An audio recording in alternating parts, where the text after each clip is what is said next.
Hi everybody, welcome to FC.Liverpool. Everything goes about Liverpool. I've got two fantastic guests on tonight.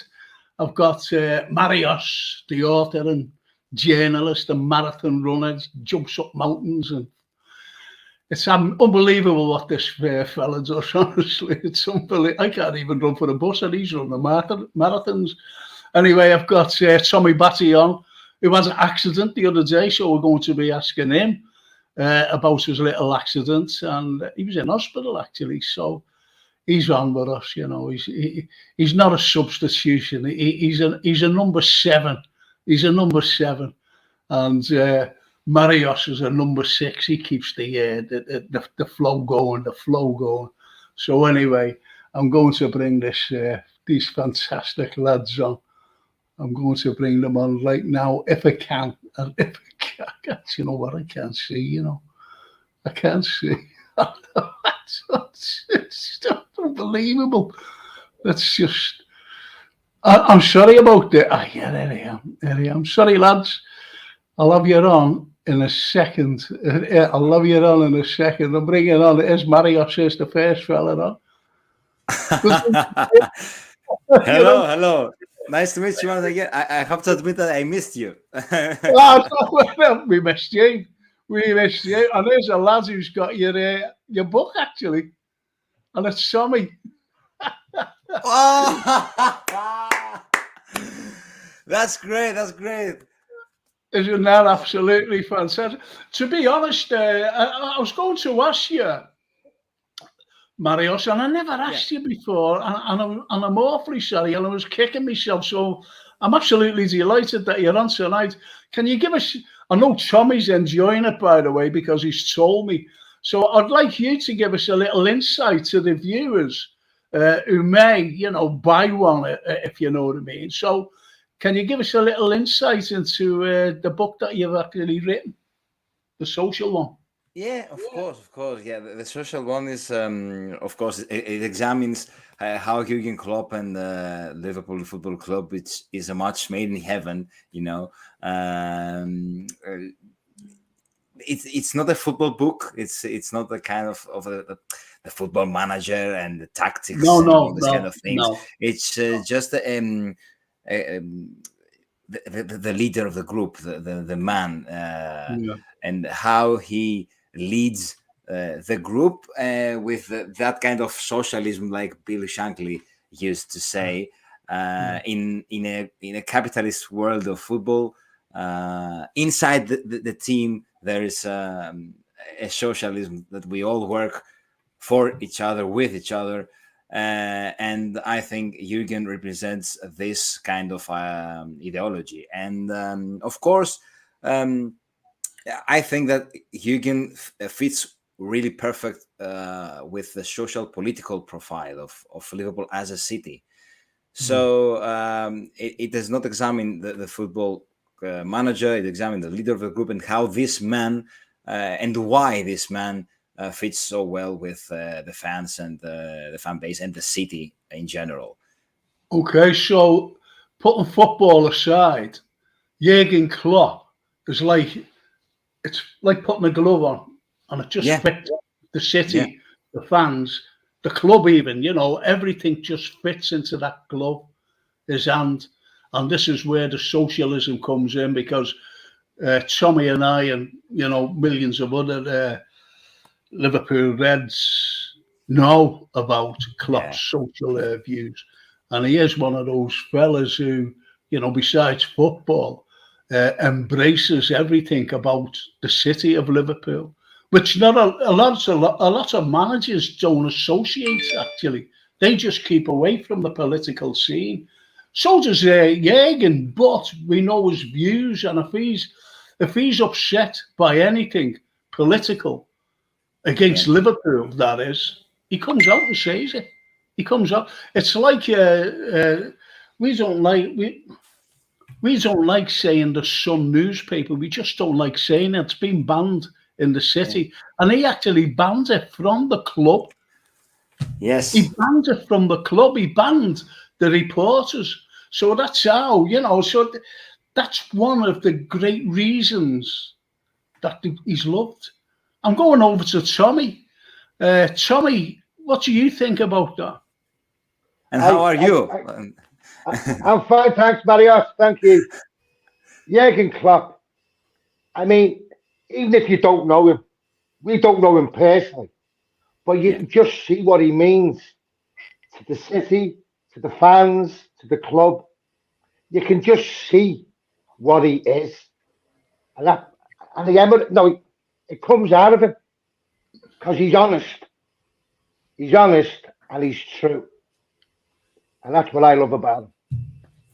Yeah, and let me add to this that days before he said that the only reason why I'm here right now is of the past glory. Someone asked him for Graham Potter's sacking, and but it's not that only.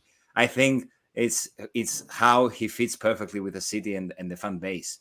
Jürgen is something more than a manager, I think. Yeah. Totally agree. You know better. I'm in Greece. You know better, but I have totally that feeling. Agree with you. Yes. Totally agree with you. He means more. Means more, yeah, exactly. Because what he says when about Liverpool, this means more. Yeah, and he means it. And he means it. But that's that's a slogan now, isn't it? You know, when you see on the sides of the team bus, Liverpool, this means more. Yeah. This means more. And it certainly does with him. So you've got one of those scenarios, and what we've got there is bad shows. This is from Brian. I know it's that's his little daughter. He's going on there. You know, the messages on his little daughter's thing. And he says, lads, up the Reds. Bad shows on Saturday and Tuesday. And that's the very first question. That's the very first question. But we will talk about now. Let's go back to last Saturday against Manchester City. And I thought it was one of the most dreadful performances I've seen. So let's talk about that. And what do you think should have changed for the Chelsea game? So let's go back to that. Let's go back to the Man City game. I'll go back to Marios. What did you think after the Man City game? Yeah, the reality is that half an hour after the game, I was running a 5-kilometer race. So I left I left my home right after the 3-1. And right now I haven't seen the fourth goal yet. You don't want to see it. Don't watch it.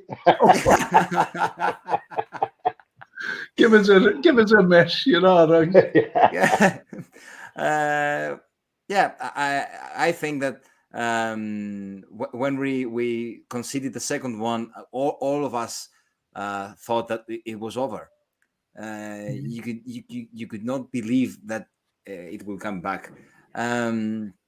I think that in the first half we were really competitive. We saw some things that we liked at Liverpool, and yes, of course we put 1-0 up, and that helped, of course, the atmosphere and all these kind of things. But and until the equalizer, we had not City had not created any big chance and all these kind of things. But they needed just one moment to find our defense sleeping, and they punished us. And we'll talk about that actually, Marios, and we'll get Tommy's view when he was watching it. Well, Man City for me, right? It doesn't matter if it was 4-1 or 10-1 or what. They give us a lesson. They knew, as you said, Marios, they weren't getting into it. But once they got into it, we were chasing shadows all through that match. We weren't even in it. And that was the second part about it. But, I mean, I'm not surprised. I'm not surprised. Exactly. Yes. Yes, and I remember when I texted you, Tommy, and told you that I thought about your words when Jürgen asked to explain what happened again, Yeah. and he was like, I cannot explain, and That's right. we were like that in the last Yeah. chat. We couldn't explain. Yeah. No one So, can. No one can. Yeah, we were looking at each other silent, and Yeah.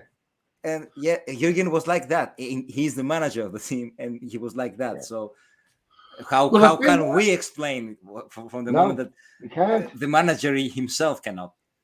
Well, just before we go over to the Chelsea game, Paul Burke says, and I think it's about what we were talking about Jurgen before, and about embracing the city, you know, the city's culture, by the way, the city's culture.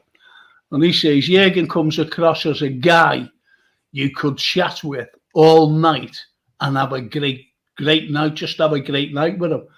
And Yeah. he's so right. He's so right, as Paul Burke. So what we'll do now, what we'll do now, I'll just say to Charlie Kane says, good evening, Frank, Tommy, Marios, going a All right, true rant. Charlie. He wants to go on a rant, he says, and he said, Trent never be a fullback while he's got it all in his something else. And Van Dijk, not the same player after injury at Everton, no midfield, feels sorry for the forwards. And that's what he says. That's what Charlie says. I mean, we're chatting about this, actually. And Paul Burke says, me, Frank, I think two full-backs were very, very poor. Right? So we'll do that. Brian Edley says,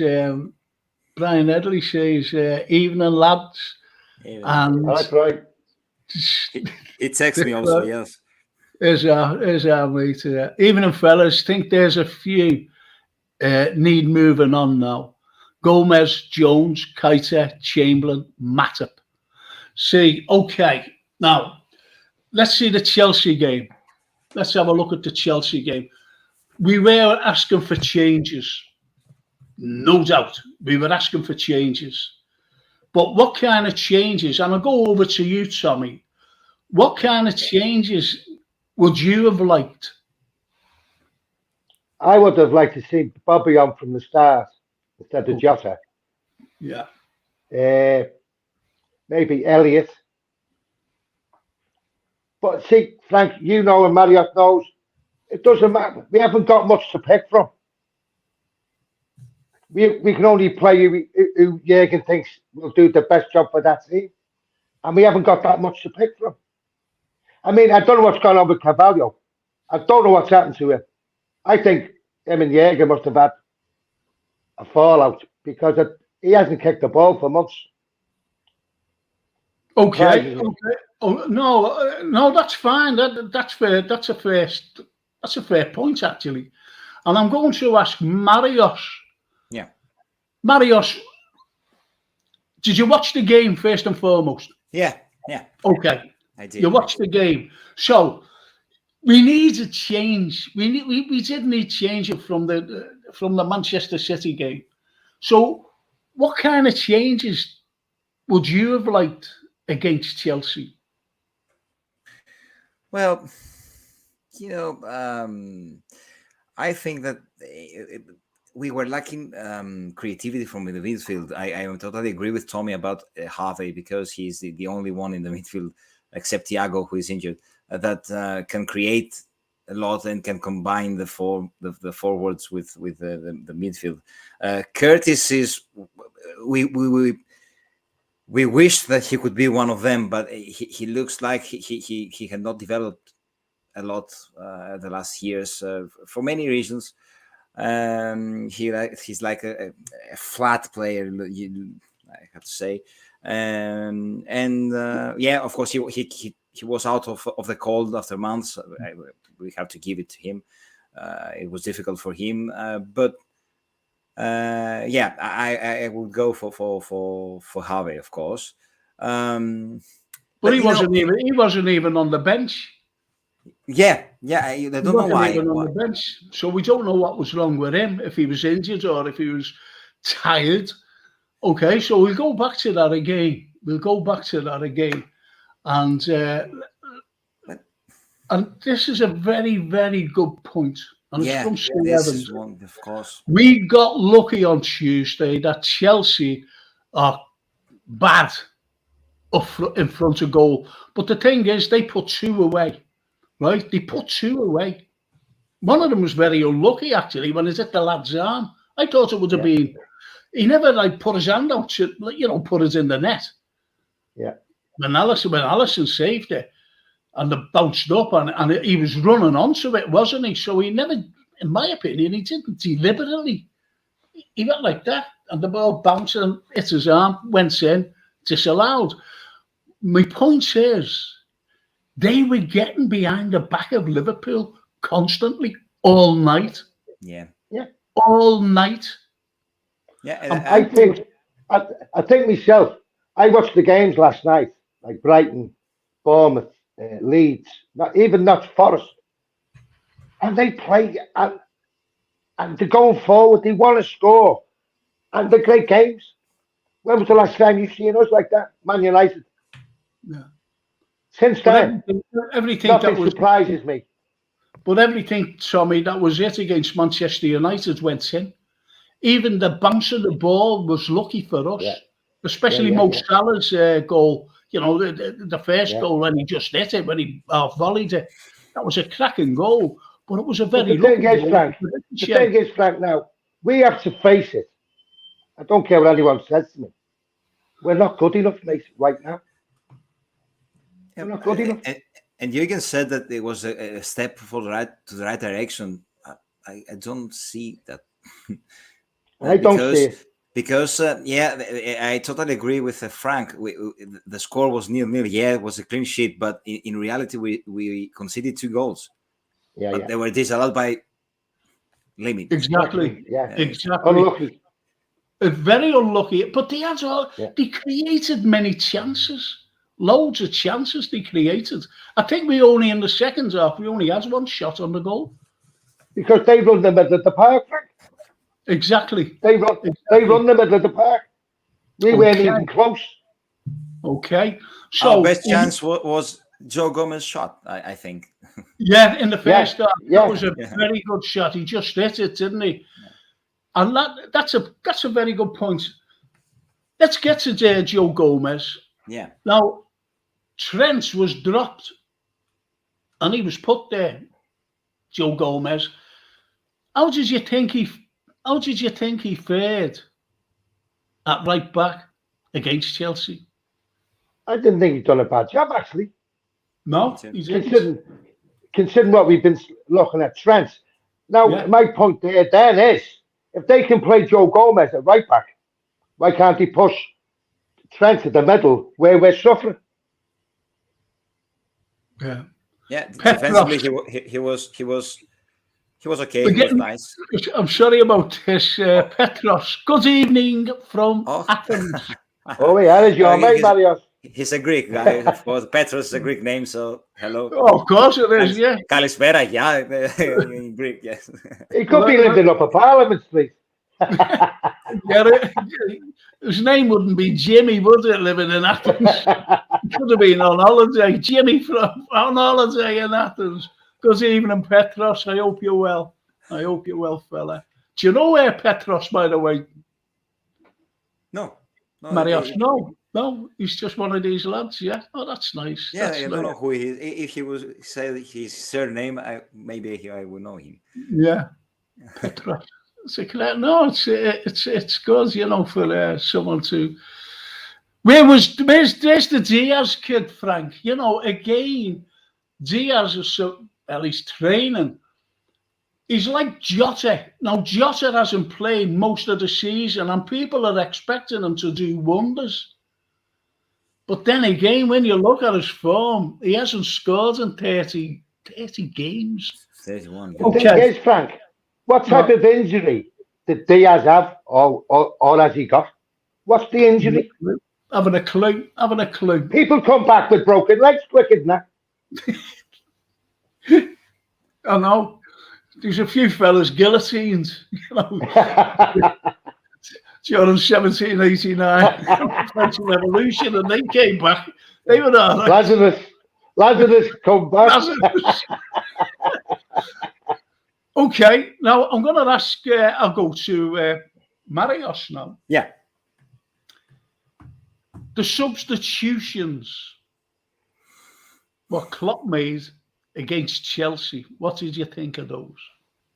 I was surprised that he put out Darwin. I have to say, I think he was the main threat, a possible threat for the Chelsea defense. And I think that when he went out of the game, we were done offensively. You could not see that we have a possibility to reach the box of Chelsea. When he went out, and I really cannot understand it. Yeah, of course we have Arsenal coming on. Well, he was a constant threat, wasn't he? He was a constant. Yeah, constant threat. Yes. Did you hear what Pep Linders said, by the way? When he come out today and said, he said, someone asked why was Nunes taken off? Because he was the only threat going forward. The only threat, and he had 4 shots on the goal, no one else. He was only, as you mentioned, Gomez before. And Pep Linders came out and said, because he was running on empty. Oh, I'm not I've never heard of anything so stupid in all my life. No. Oh. Jesus Christ, the professional footballers. He was and running you say Harvey Elliott could be tired? Harvey Elliott could be tired. He's a young kid. Exactly. How can he be tired? Exactly. It's just ridiculous. I said on it. People get me wrong when I post. I don't think they can read properly, to be honest. I said, here's what I said. I said, if Jürgen wasn't our manager, it was somebody else. Here's how I worded it.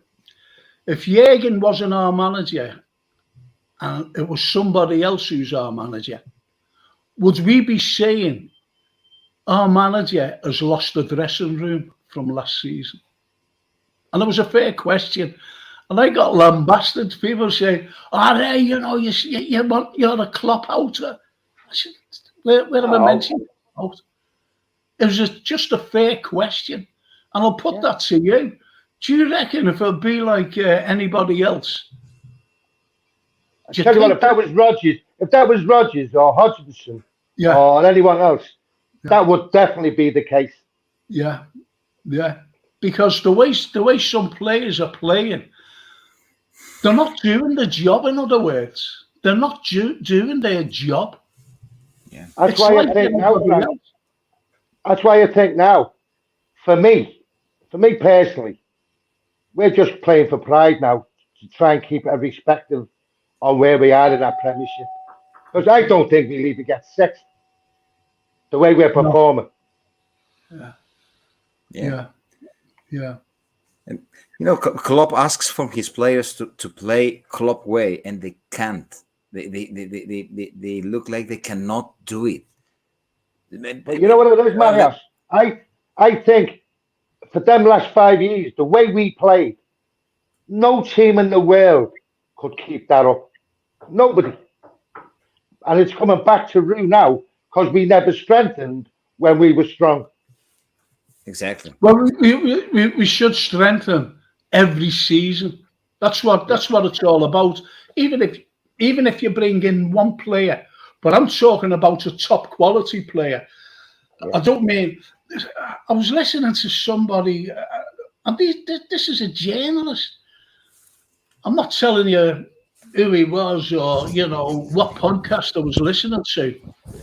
And he said, "Well, our defense is okay." He said, "We've got and we did buy." And he mentioned Ramsey. He said, "A great little kid. I've never seen him play." And this is, I don't know what it is. I just don't know what it is. They're not coming out with what they should be coming out with. I think they're trying to keep the narrative of everything is all right and everything is going to be all right.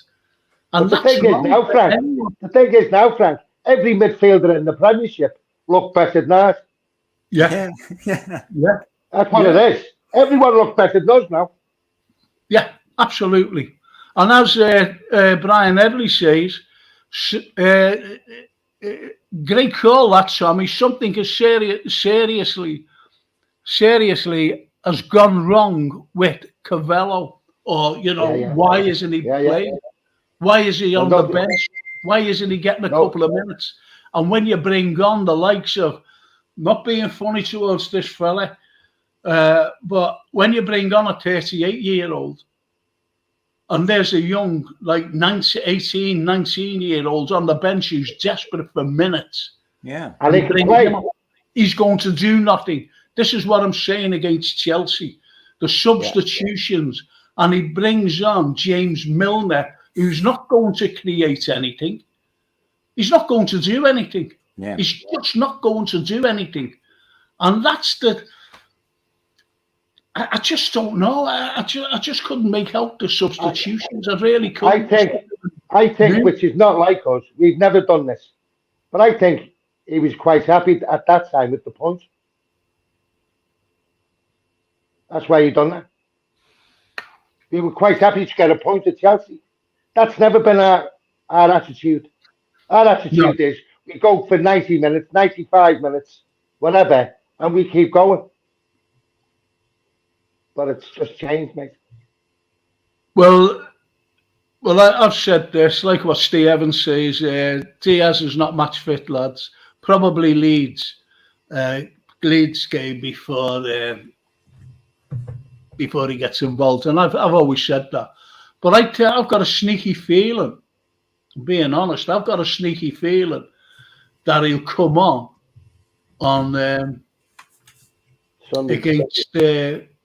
against Arsenal. Against Arsenal. I really do. Well, he can't do any worse, can he? No. We've got James Milner on now. We're bringing James Milner on as special guest. Okay. There he is now. There's James Milner. All right, Mick. All right, Tommy. You all right? All right, lad.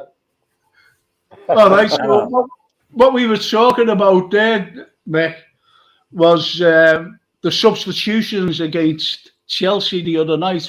How did you feel? I was listening to you there, same as you. We're still. It's got to the stage now where we're finishing games with Milner and Henderson on the pitch, and it shouldn't be. It was 0-0, and we were trying to get a win. And how are they going to create anything? Them two, they couldn't create nothing. Just the same as every other game we've been watching this season. The way I look at it is this, Mick. I mean, we know what we think. We're not slagging Henderson or Milner up. They've been great pros. He's been a great captain. Right? But it's not their fault they go out. I can understand. We haven't got the players on the bench. That's down to the. That's down. But we had Harvey and we've got Cavallo. Why weren't they applied? Well, I just don't get it. I don't get the reason. Well, Soulboy, there's something for you to get your teeth into. Soulboy France says, after watching the Chelsea game, do you think it might be best to cash in on Fabinho and Jota in the summer? Well, I don't think we've missed it.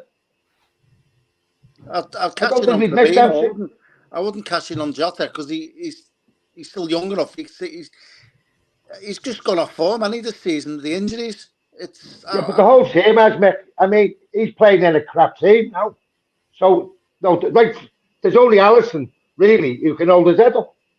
Yeah, I agree. Yeah, but the point is what we mentioned before, Mick, and I'm going over to Marios for this, with this particular question because I think it's a good question.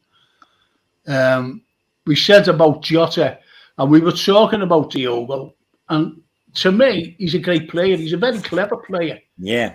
But when you look, he hasn't scored. He's a striker, and he hasn't scored in 30 games. Yeah, in 4 days, that is 1 year from his last goal at the Etihad. I think. Yeah. It's really strange with Diogo because okay, he has not scored yes, but you can see that he's a very hard-working player, and he creates. He has some assists, and he presses. He wins the ball back, and he does all the things except scoring. The last year, and also he doesn't get the supply. There's nobody in the middle park who are supplying the front three. They're coming back to look for the ball to go forward. Yes, yeah. Carry on. on. I want to say, Tommy, there's no supply coming from the midfield. No, not at all. Exactly. Yeah. And even Mose, even though he's our leading goal scorer, he's struggled. I try to remember big chances for Diogo to score, and I really cannot for the last games, and so I cannot blame him that he does not score.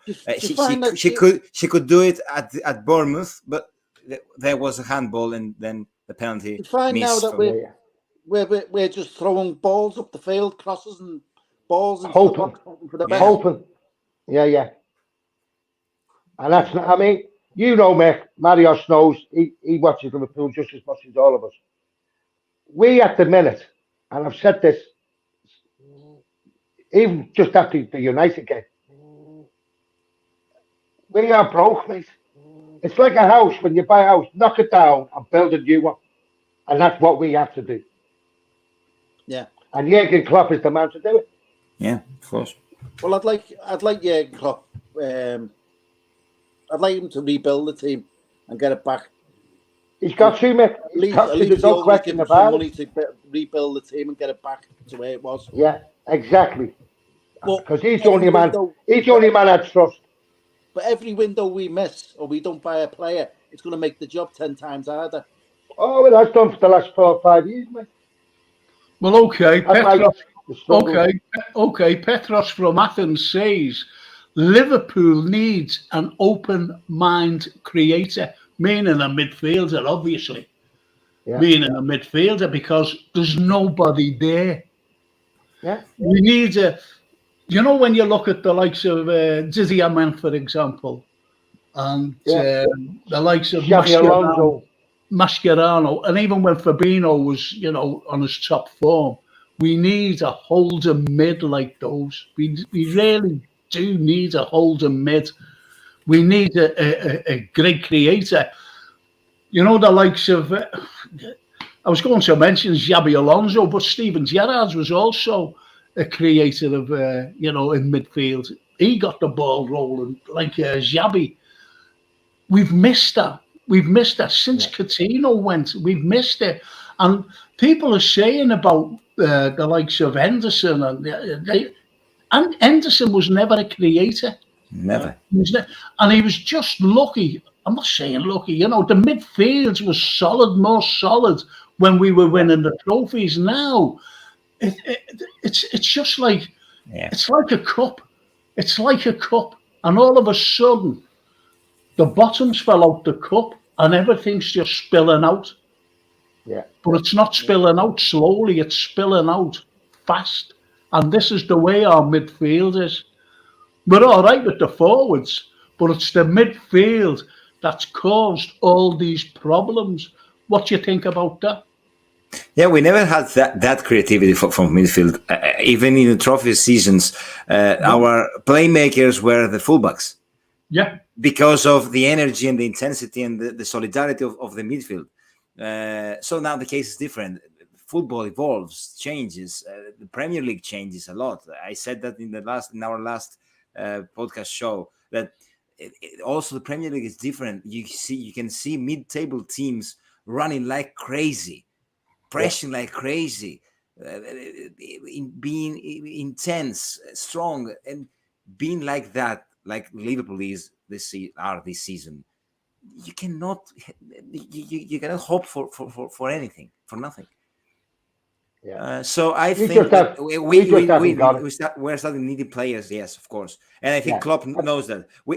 I don't think we have to change the ideas. Klopp has to stick on his ideas, but this squad cannot follow these ideas. They grow. They grow up older. They've had the day. It's biology. Yeah. Well, Brian Edley says here, which is, I think, is another good point. Lads, I think that this is going to take at least 2 years before we get near winning a title.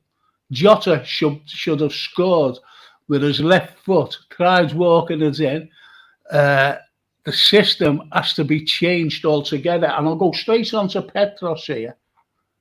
Because Petros says, just like what Brian says, to do the unpredictable. What a word, unpredictable. It is. It's a very, and I tell you who did the unpredictable for Liverpool was Coutinho. Yeah.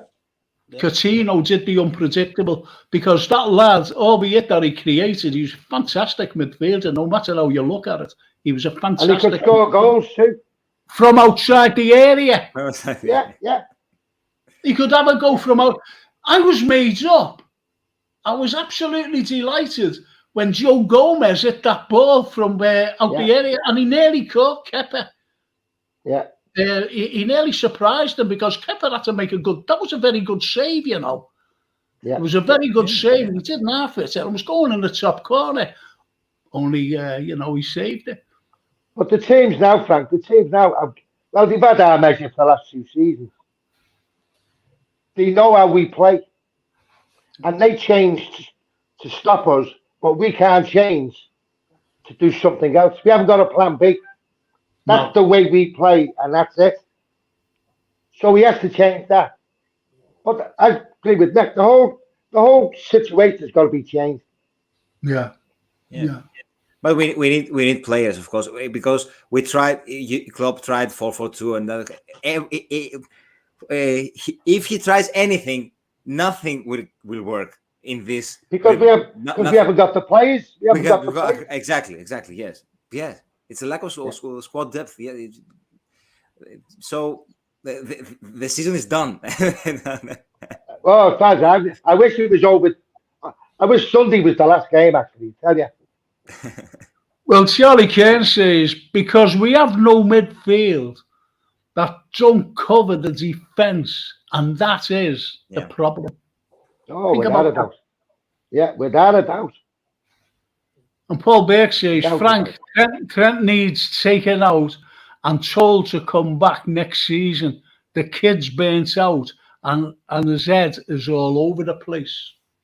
And that's he looks like he is, yeah. Look, we're Liverpool supporters. You know, we profess not to be managers, but we do know where the actual problems lie. And I said, Tommy, you know that I said this, and I said this 2 years ago. You know that the problems are going to lie in midfield. I said 2 seasons ago, let's bring in a top-class, world-class midfielder because we were on top of, we were on top of the world, for God's sake. Yeah. And then last season, I said, we need 2 midfielders brought in. And nothing. So, well, in the January window, that's when I turned around and said, we don't need 2 now. We need 3. Yeah. Because that's where it's going wrong. And I was vindicated by, going back 2 years ago, to be honest. But see, that's what I'm saying before. When we were playing out about, no one could beat us. We were the best team in the world, by far. That's when we should have strengthened. But FSG thought, oh, yeah, these are all right. These are great. Do you think they're going to go on forever? Do they think them players are going to go on playing that football forever? They were going to burn out at some time. Yeah. But we never strengthened when we were strong.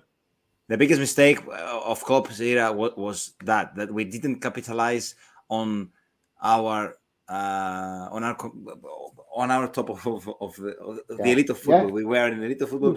And we could have got any player in the world.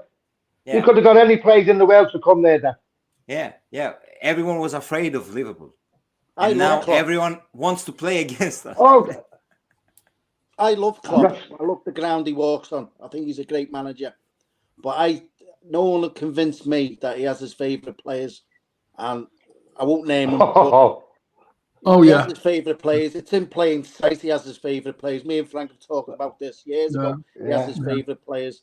That's his downfall. And that's going back years ago. Yeah. And we know that one of the two players was actually burnt out then because people were just flying past him. The only time I've seen...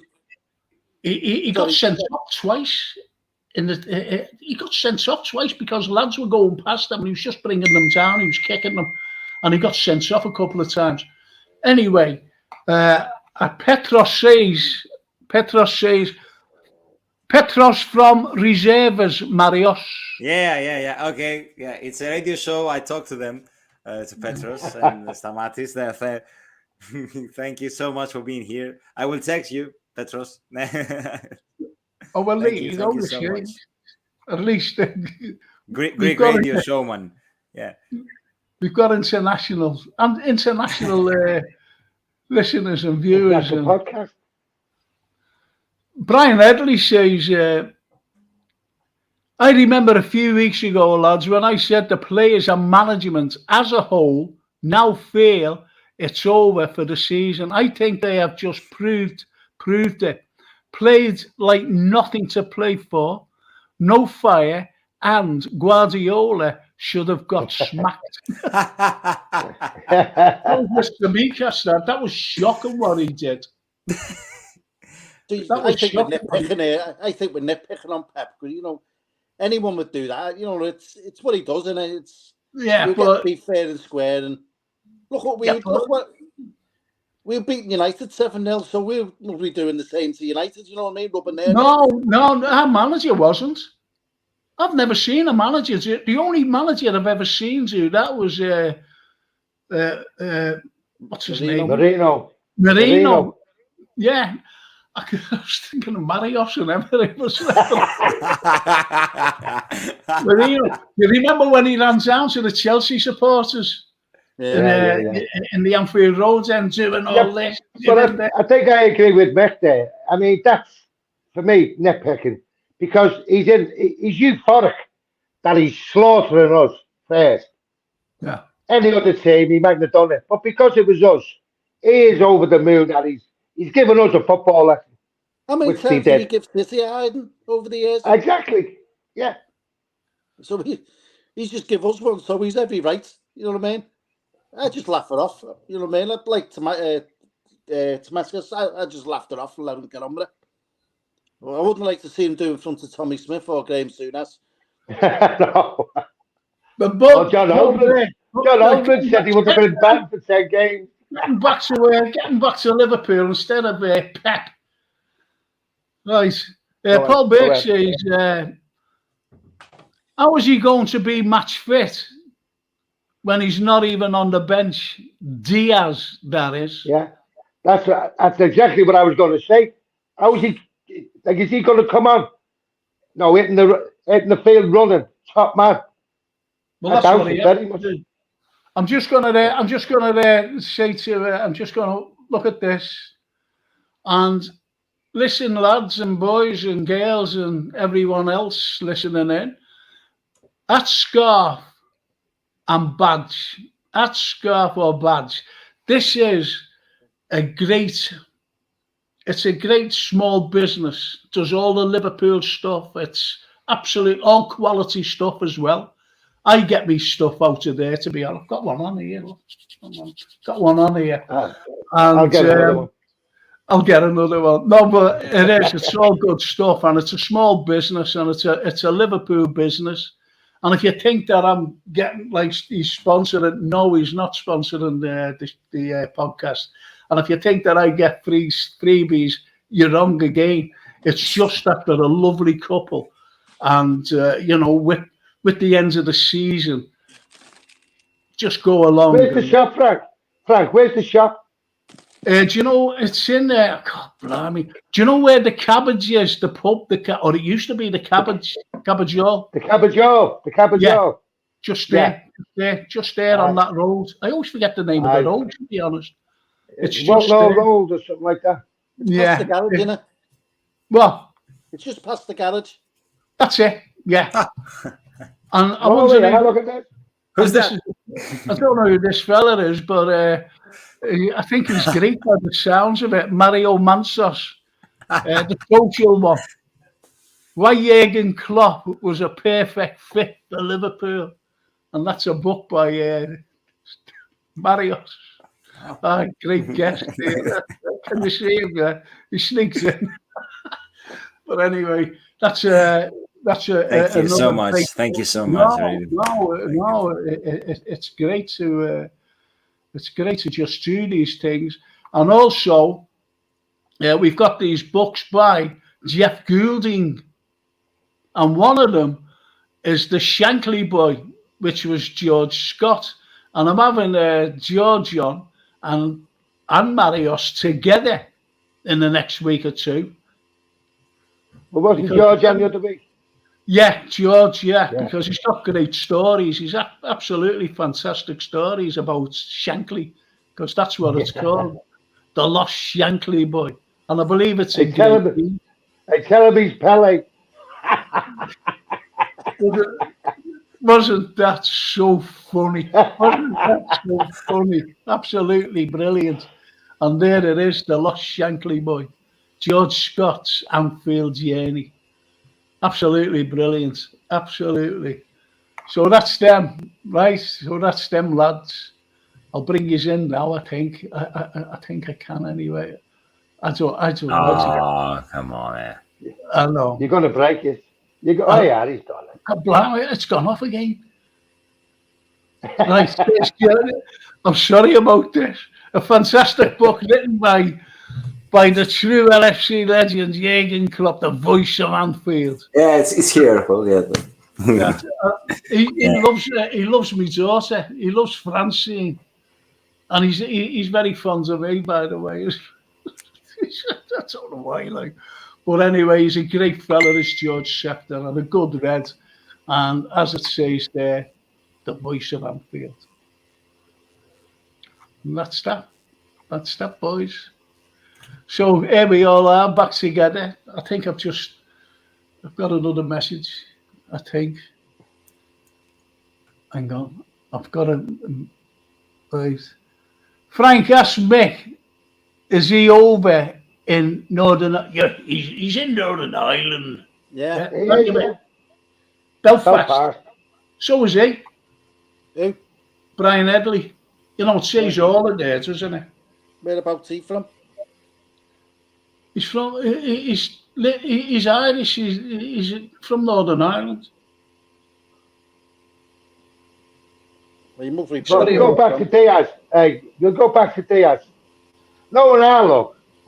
You bring him on Sunday afternoon for 20 minutes, and you'll get into it. Out for 6 months. Yeah. Oh, come on. Oh, you got to laugh, haven't you? Got to laugh at the way you cry. I put songs of praise on Sunday after the game was on. It's just what it is. I think it's more frustration than anger, and it's just no. Last year we were going for 4 major trophies. Last season, how can we capitulate so much this season? Tiredness. That's one good thing about it, Mickey. Well, I was going to say, Paul Bake's got me a message, and he says, you know about that scarf and badge that Michael and Michelle Dean, you get great stuff. You really do. It's fantastic stuff. It's by the Flatiron pub, the Flatiron. The Flatiron. Thank you. Is it Welton Breck Road? Yeah. Yeah, see when you walk out the garage, you walk to the left of the garage, down that. Yeah, it's down there, yeah. But it's really good. Right, so Charlie Keynes. What does Charlie say? Jurgen, it's Jurgen, I think. Jurgen's wife was Milner as a butler because he's slow in getting the food in. And it's always cold. It's always cold before they eat. So he sat us the butler. That's why he's kept him on. That's a He's cracking, isn't he? Oh, I love Charlie. Love Charlie. Really do. So listen, lads. As Paul Burke says, needs the backing, Tommy. Do you trust FSG? I don't. Not once. Not 1 minute would I trust him. Nope. And I'm gonna ask Mick here. Don't forget where you are, Mick. No, I don't trust him at all. We're linked with every player in the world, and we're going to buy this, do this, and it's going to be the same again in the summer. We're going to end up buying a bargain somewhere. So we're not going to get a war chest. No, like we've been getting this war chest for the last 10 years. We're getting a bad chest. Yeah, we're getting a war chest. Yeah. So it will be. I think it will be the first transfer window that Jürgen comes and says, "I need players like that." I think it will be the first time that we need so many players. Yeah. I don't think if the case is different now and if FSG will deal with it different, but it is different. The case is different. So maybe there is a little hope that FSG. Yeah. But they've been for 12 years, and they're not going to break a habit.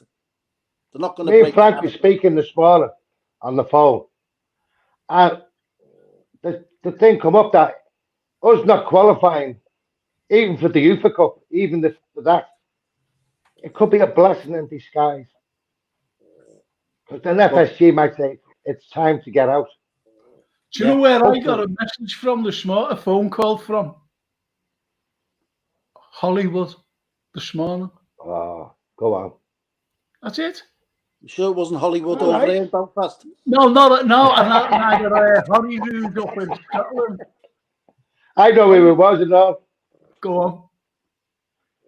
Brian. That dark haired piece who used to come on here. Yeah, Joe Whittaker. Joe Whittaker, yeah. She woke me up at 7:30 this morning. Now, if I would have woke you up, I would have been blasphemed all the way over the phone. Yeah. Oh, yeah, absolutely. I'm knackered now. I couldn't. She said, I'll ring you back. Go make a cup of tea. I'll ring you back in 5 minutes. I'm still waiting. She's lovely. So anyway, that's just to cheer up. Right, so Brian Edley says, why doesn't he just put at least 2 kids in and let them have a blast for some games? Under 23s couldn't do no worse, lads. And I agree there. What do you think? I totally agree with him. In fact, I put the under 23 team out. I put them out. Tommy got a bang on the head, you know, and he was in hospital. I think it's knocked him deaf. I was going to ask Marius, do you agree there? Why doesn't he just put at least 2 kids on? Because we're not going to be relegated, are we? Yeah, of course. Yes. But in this words, I would say I would agree with Tommy about why not playing Carvalho. It's really strange. It is strange, and maybe it's the last paper of the book. Go with Fabio. Yeah. Go with Fabio. Why not? Why not? I told before that whatever does Klopp this season, nothing works. So why not trying something else? Yes, and it's very strange because I said again, we lack creativity in the midfield. Well, why doesn't he throw Trent in the midfield? I put Gomez right back. Why not? Yeah. Joe Gomez was not as bad as many people say, especially in the defensive duties No. at the Stamford Bridge. So, Yeah. the performance of Joe have made me started thinking about Martinelli on Sunday, and Oh, yeah. having the experience of Trent Alexander-Arnold versus Martinelli.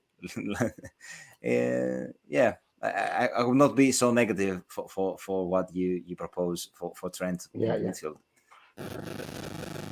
Yeah, there's a Can't be any worse. There's a very good point, lads, and I'd like you to discuss this. Like you said, remember what Pep Linders said today about he brought Nunes up because he was running on empty. I couldn't understand that. Anyway, Soulboy France says maybe Klopp needs to change his right-hand man. Fresh ideas. Fergie didn't keep the same one. And he's right. He's right. He's right there. So, what do you think? Because I remember the brain, if you remember, Buvac. Yeah, He was a great assistant, and something happens, obviously. And I don't know, something happened between them, and then all of a sudden, Pep Linders was elevated to assistant manager, and he comes out with a book at the start of the season, which I disagreed with, by the way, and he came out and said that this morning.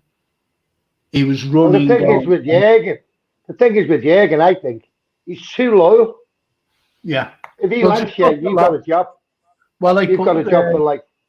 Well, I put the kettle on. Okay. Jürgen is loyal, and that's not a bad trait. But he has to, obviously, you must think, this Linders guy, I think he has too much to say. Yeah. I think he has too much influence in the team.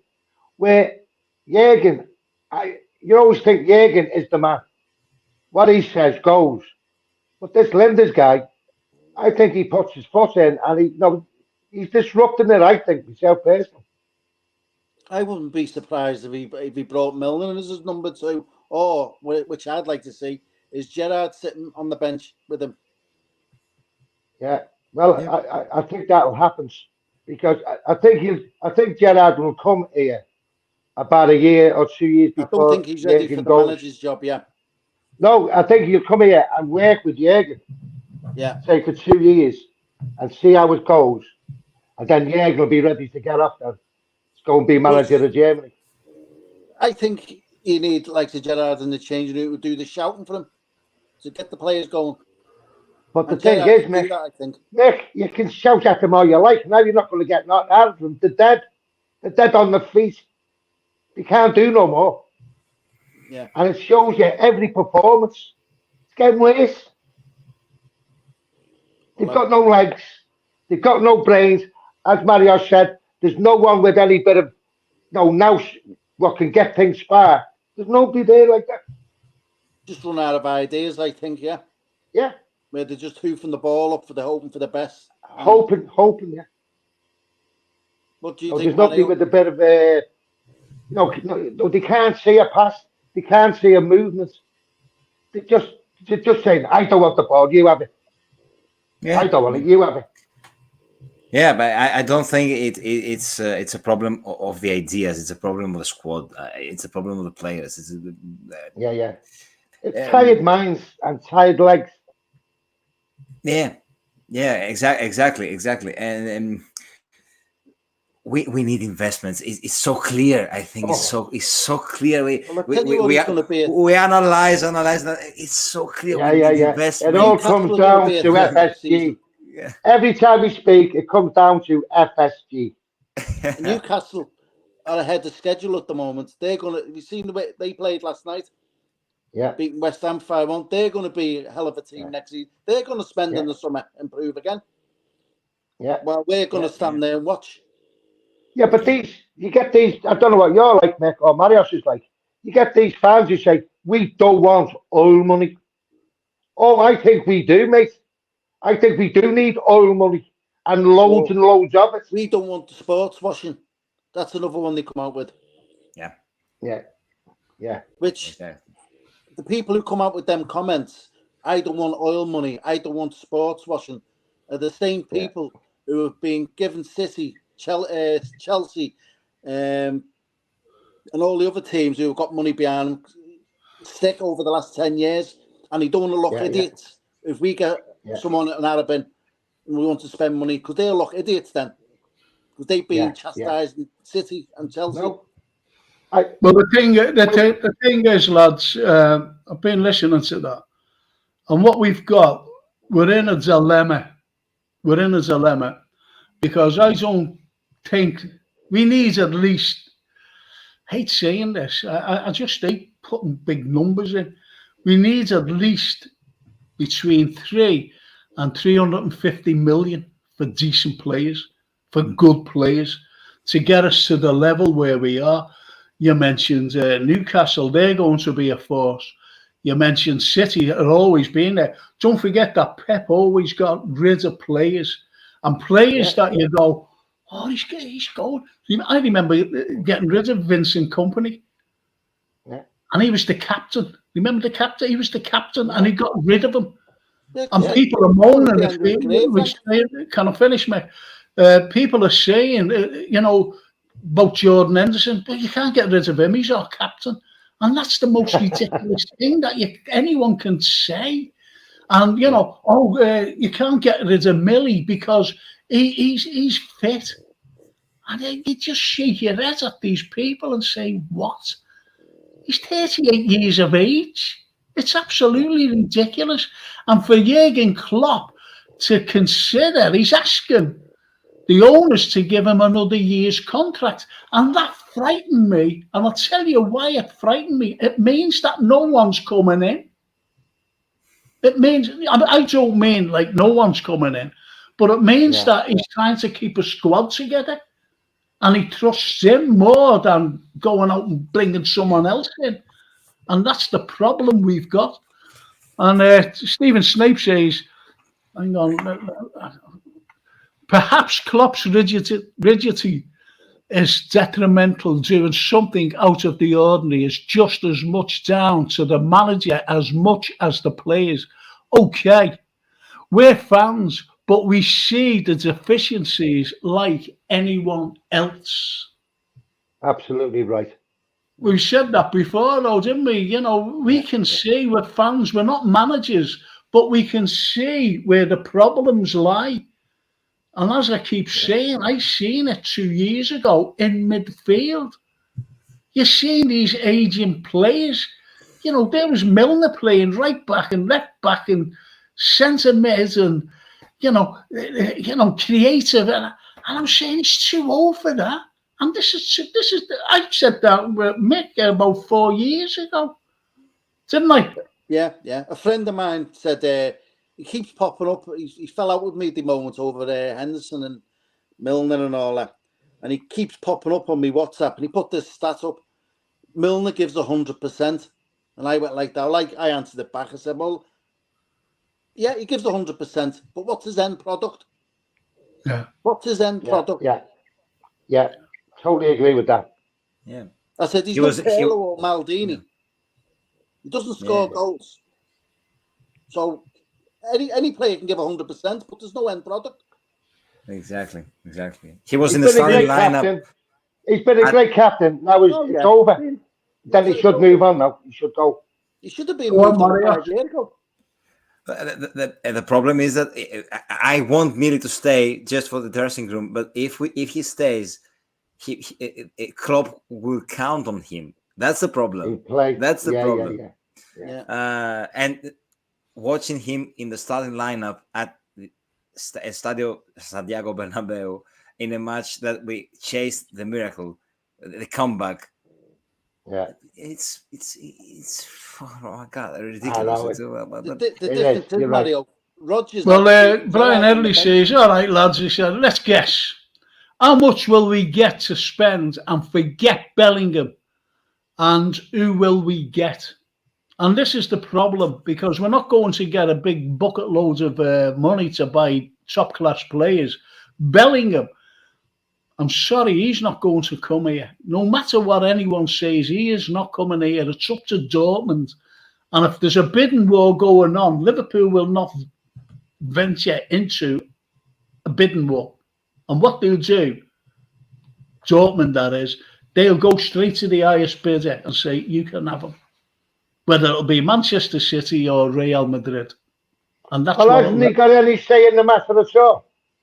No, because we won't enter a bidding war. If we went to enter the bidding war and say we got him for 125 million, just say. Yeah. Just say. To be honest, is he worth 125 million what they're asking for? I don't think so. No, it's just newspaper talk, all this X amount of money. But, I mean, I guess, right, you four there, right, your players, I'm a team. I want Frank Carlyle. And Frank Carlyle says, I'm not going there. Has he got to say like that? No, because they just get sold. They just get sold. They just get sold to anyone. Obviously, don't want to go, stay at the club, because they're not going to sell a player for about 30 million cheaper than what another team is, another club is offered. They're not going to do it. They're not going to do it. There's players who play for Liverpool and they've offered less money than what they want, but they stayed at the club. They haven't gone. Yeah. And that's gone on throughout the years, That's gone on throughout the years. They haven't offered the right money what Liverpool wanted. And I'm not talking about Klopp's regime. I'm talking about other regimes going back. Nice. Let's get back to that question, what Ryan answered. How much do you reckon we get to spend and forget Bellingham, and who do you think we'll get? It's got to be at least 300 million, at least. And I wouldn't be adverse to buying Rice, Nunes, and maybe Mount, because you need players who are proven in the Premiership. Oh, yeah. And them three lads have proved it. So I wouldn't be adverse to buying them if we don't get Jude Bellingham. I don't know whether you'll agree with me here, but when we went after that Shumani, the lads who went to Real Madrid, there was supposed to be money there, right? Now, that Nunes who went to Wolves, Liverpool could have had him at a lot cheaper, a cheaper price than what he'd go for in the summer. Now, this summer coming up. Do you think, this is me, I do think a lot of things. So with them not getting, because he wanted to come here, that's Shumani, he wanted to come here, and yet, do you think they never had the money to buy him? Because we never bought a soul in January. Only Gapco. Do you see what I mean? Do you see where I'm coming from? When we desperately needed midfielders. Well, they were turning around saying we didn't spend in January because they were saving this big war chest for the summer. Yeah, and we ended up getting Gapco. Yeah. When we needed a midfielder. We needed a midfielder, no matter how you look at it. And well, I've said my three. Gapco hasn't made a difference. Gapco hasn't made a difference to me. He hasn't made a difference. Answer the lad's question. I've said my three. Who do you think? I'd say go with you, Tommy. The same. If we're not going to get Bellingham, I'll go with the same players. Yeah. Me too. Yeah. Right. Would you go with those three? Yeah. Is that Mateus Nunes, did you say? Yeah. Mateus Nunes and Mason Mount. Well, how much do you think they're going to cost them, boys? Well, I'm saying you're looking at least nearly 300 million for them three alone. I'd say you get about them for 40 or 50 million each. I hope so. I hope you're all right, mate. I'd say. I think Declan Rice. Surprised if FSG come out and say, right, we'll match Bellingham's price, but we'll pay over 4 seasons. I'm going to bring. We've got an international cast tonight, boys. The podcast is international. We've got Greece on. We've got Northern Ireland on. We've got Birkenhead on, and we're going to bring in Seattle. Seattle. Brian. Oh, Brian. Hi, Brian. Hey, hello. How are you? Oh. How are you, mate? Oh, American accent. Oh. Brian, that's right in the middle there. Ciao. Is Marios from Greece, Big Red. He's written a cracking book. I'll try and get it up. I don't know where I think. It's this one, actually. Thank you, Tommy. Thank you, Tommy. Thank you. He's got it there. Show Brian the book there. I can't get it. Yeah, right. The social one about Jurgen Klopp. How are you? Nice. Get it on Amazon. And that's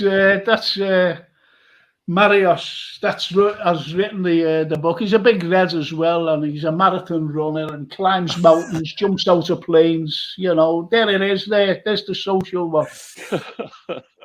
He's an absolute nutcase.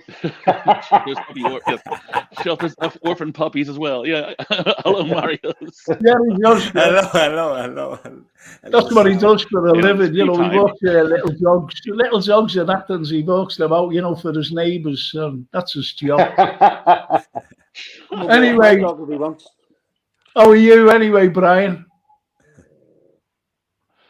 I'm all right. Yeah, it was a great conversation. I was listening in the green room, I guess what you call it. I didn't even know you were there. Great conversation about players and owners. I know. Well, what players would you get, right? I'm invisible. Yeah, can I ask him here? I'll just ask him. And it comes from Brian Edley, and he says, "Right, lads, let's guess. How much will we get to spend and forget Bellingham? And who do you think we'll get? And we've said 3.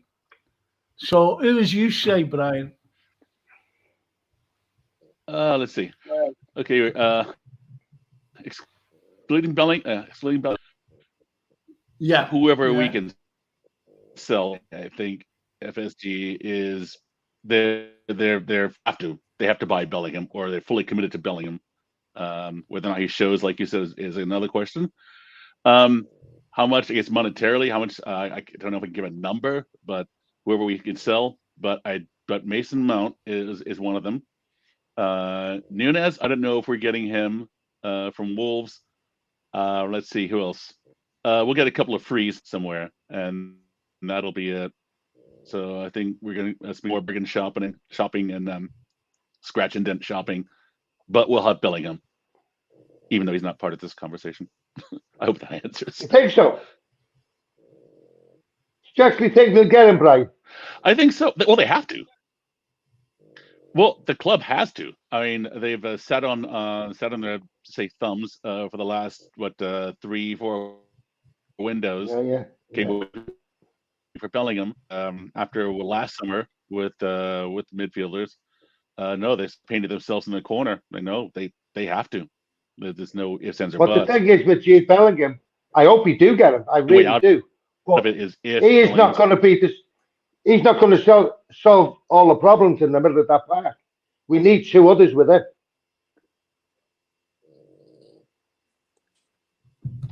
He's not going to solve the problem. Oh no, he's not going to solve. No, he won't solve everything. But it's more symbolic. They have to get him in here. So, but I agree. I hope you're all right, mate. You know, he won't solve everything. Yeah, he'll be all right. Yeah, he's not coming here to solve everything, but they have to get him. Oh, sorry. It's going to take 2 or 3 windows to sort our team out. Oh yeah. Yeah. Well, absolutely. And we've got to get. And we've got to get rid of the deadwood puddle of FSG's making. You'd have to give them away. What's with this Milner contention they're talking about? What's that? Okay, so here's a question. So the Deadwood. So will it actually be an actual Yeah. cull, or is it gonna be one of those things that drags out all summer and then we wait till I hope it's a mid-August cull. before I hope it's a Oxlade cull. leaves, before Keita leaves? Oh, I I hope hope so there's too. 4 or 5 who go all at once. You're not going to sell Milner, and you're not going to sell Anderson. No, nobody's going to buy Dempsey. Yeah, there was Matt. But the rest of them, at least 4 of them, can go in. Just go all at once. Go. When the final whistle blows on match 38. Yeah. Empty your lockers. Yeah, just go. Absolutely. Yeah. Yeah. Because exactly. And don't forget, I don't know how much they're on a week. Take the kid home. I don't know how much they're on a week, but they must be on a few bob a week. So that'll be off the wage bill as well. So how are you doing, Brian? Well, apologies in advance. I don't know what's going on, but my internet carrier is kind of having some troubles. So if I'm lagging on video or sound, there's a bit of stuttering going on. Well, that's what's happening. So anyway, I'm sorry, but you can hear anyway.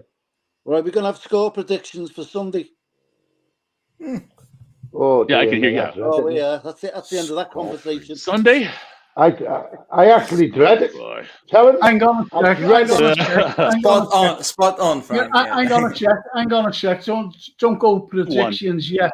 I want to ask you a question, another question here, and I want your comments on it. I really do, and I also want the comments of the lads as well, because we've been ignoring them for a while. Very surprised. Let's just see this. This is before I ask the question, by the way, and it's Stephen Snape, and he says, hang on, FSG's frugality has been our downfall, combined with Klopp's favourites in the squad. It's destructive for other players' morale as well. That's a very good point. Excellent point. And Charlie Cairns actually says, I love Jürgen, but I think he's a yes man. And he wants to put his foot down and say who he wants or walk away. And Brian Edley says, you're going soft, lads. You're going soft. I think we are. We're just trying to be nice.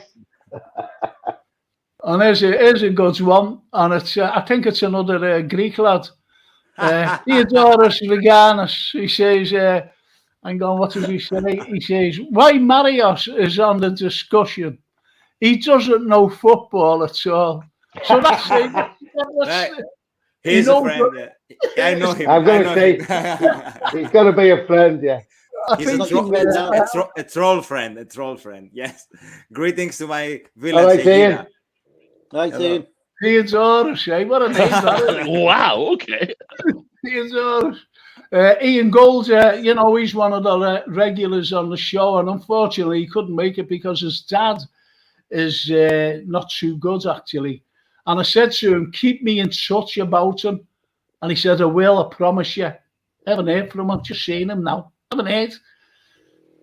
Hope he gets so you're told off, Ian. You're told off. Yeah, but anyway, best wishes, Ian. Here's my question, lads. Here's my question. And I'll go to Brian first. Okay. Now, you've been saying about, who's coming in and, whatever. Out of the 14, let's say 14 players that we choose, for each match for the last 4 years or whatever, 5 years, 6 years, whatever.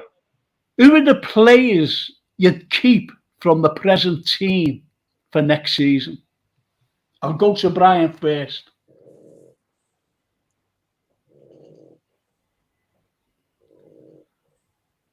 As Brian throws... Oh, you can't hear us. Sorry about that. Yeah, I'm here. I get bits and pieces. Yeah, let me go and drop and rejoin. Is that okay? Yeah, go ahead. Go ahead. I'll come back. I'll ask Mick. I'll ask Mick now the same question. Okay. Out of the 14 or 15 players, who would you keep, Mick? Well, obviously, Alisson's going to be staying, isn't he?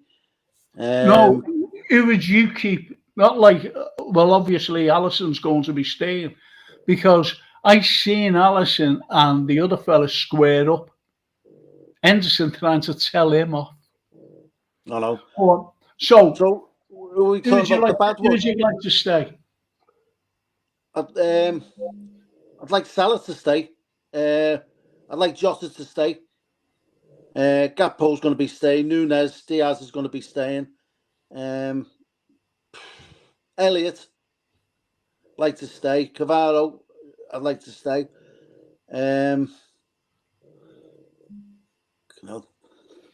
Roberts, Trent, and Van Dijk, and Alisson. The rest can go. Damascus, I'd like him to stay as well. He's on because he's a good backup for Roberts. Okay. No, you're right. You're right. I'll go to Tommy. Who would you like to stay? Starting at the back, it's got to be Alisson, Trent, Robbo, Virgil, Kanate. Yeah, I've got him. Batichak, Diego, Elliott, Mo, Jota, Nunes, and Diaz. Okay. Yeah. Okay. What about you, Marios? I think you said them all. I'm the last one, so you referred them all. I can remember. I can remember. Yeah, think about a name that not been said. Yes. So I think yes.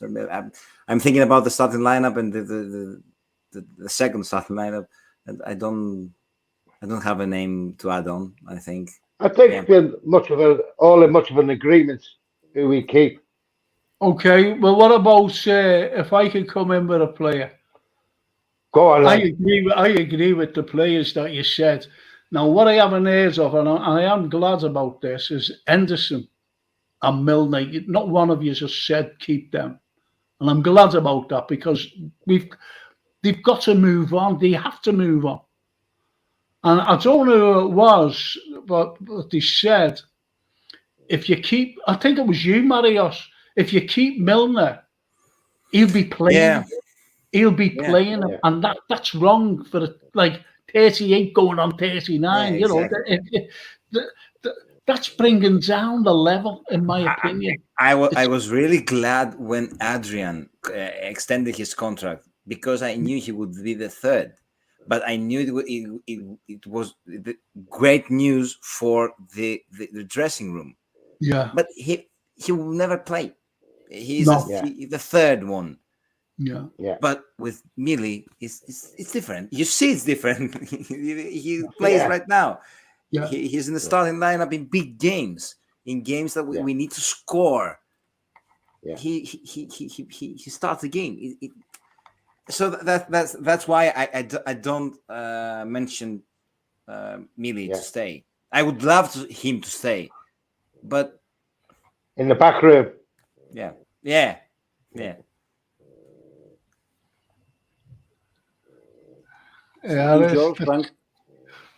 Mine is everyone. The question is, no one's mentioned Jones. Do you think Jones should be given another chance? I think he should be loaned out for the season. Yeah, he's not improving, is he? One is that time, lads. Go on. What did you say, mate? I think he should be loaned out for the season. Okay, that's a good point, actually, rather than sell. And what did you say, Tommy? He hasn't improved for me, Frank. I know he's not getting game time, but when he gets his chance, he doesn't excite you. And my sound's going funny, apparently. The thing is, that's Charlie Kane saying that. The thing is, I should have been updated yesterday, and they didn't come out.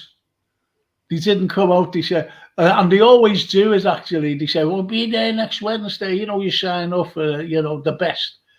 So, and I get a call yesterday saying, we're sorry about this, but we've got this line, we've got to do the line, to do this, so it won't be for another week or two, and I'm sick of that. I really am, but I can't do anything. I thought you meant you personally getting updated.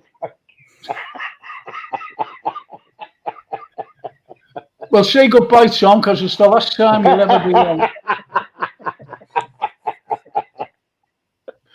Jake Whittaker says, which midfielders I want to ask the lads who would we like to get the funds on? If the funds are, that's a good point. If the funds are available, who would you like rather than, like Brian said, didn't he? Unfortunately, I don't know where he is. Brian said Bellingham, right? So who would you like alongside Bellingham? Really, if you could afford? Declan Rice and either Nunes or Mason Mount. Same as Frank. Yeah, you've got to have a bit of English players in that team. Spain. Yeah, true enough. Well, I don't watch England, but they play well for England. You know what I mean? So they're proven Premier League players. Yeah, exactly. So as Paul Burke says, he's been here before, boys. Gomez, not good enough. Yeah. Well, you said, you never mentioned it. Yeah, you actually said about who you keep and who you wouldn't keep. Yeah. This bloody thing keeps moving about. But what about Joe Gomez? Right now, I would play Gomez at right back and put Trent in the middle. We can't do any worse. At least Trent's creative. Well, Charlie Cairns puts a good point out there. He says, hey, Frank, I told you weeks ago we wouldn't finish in the first top six.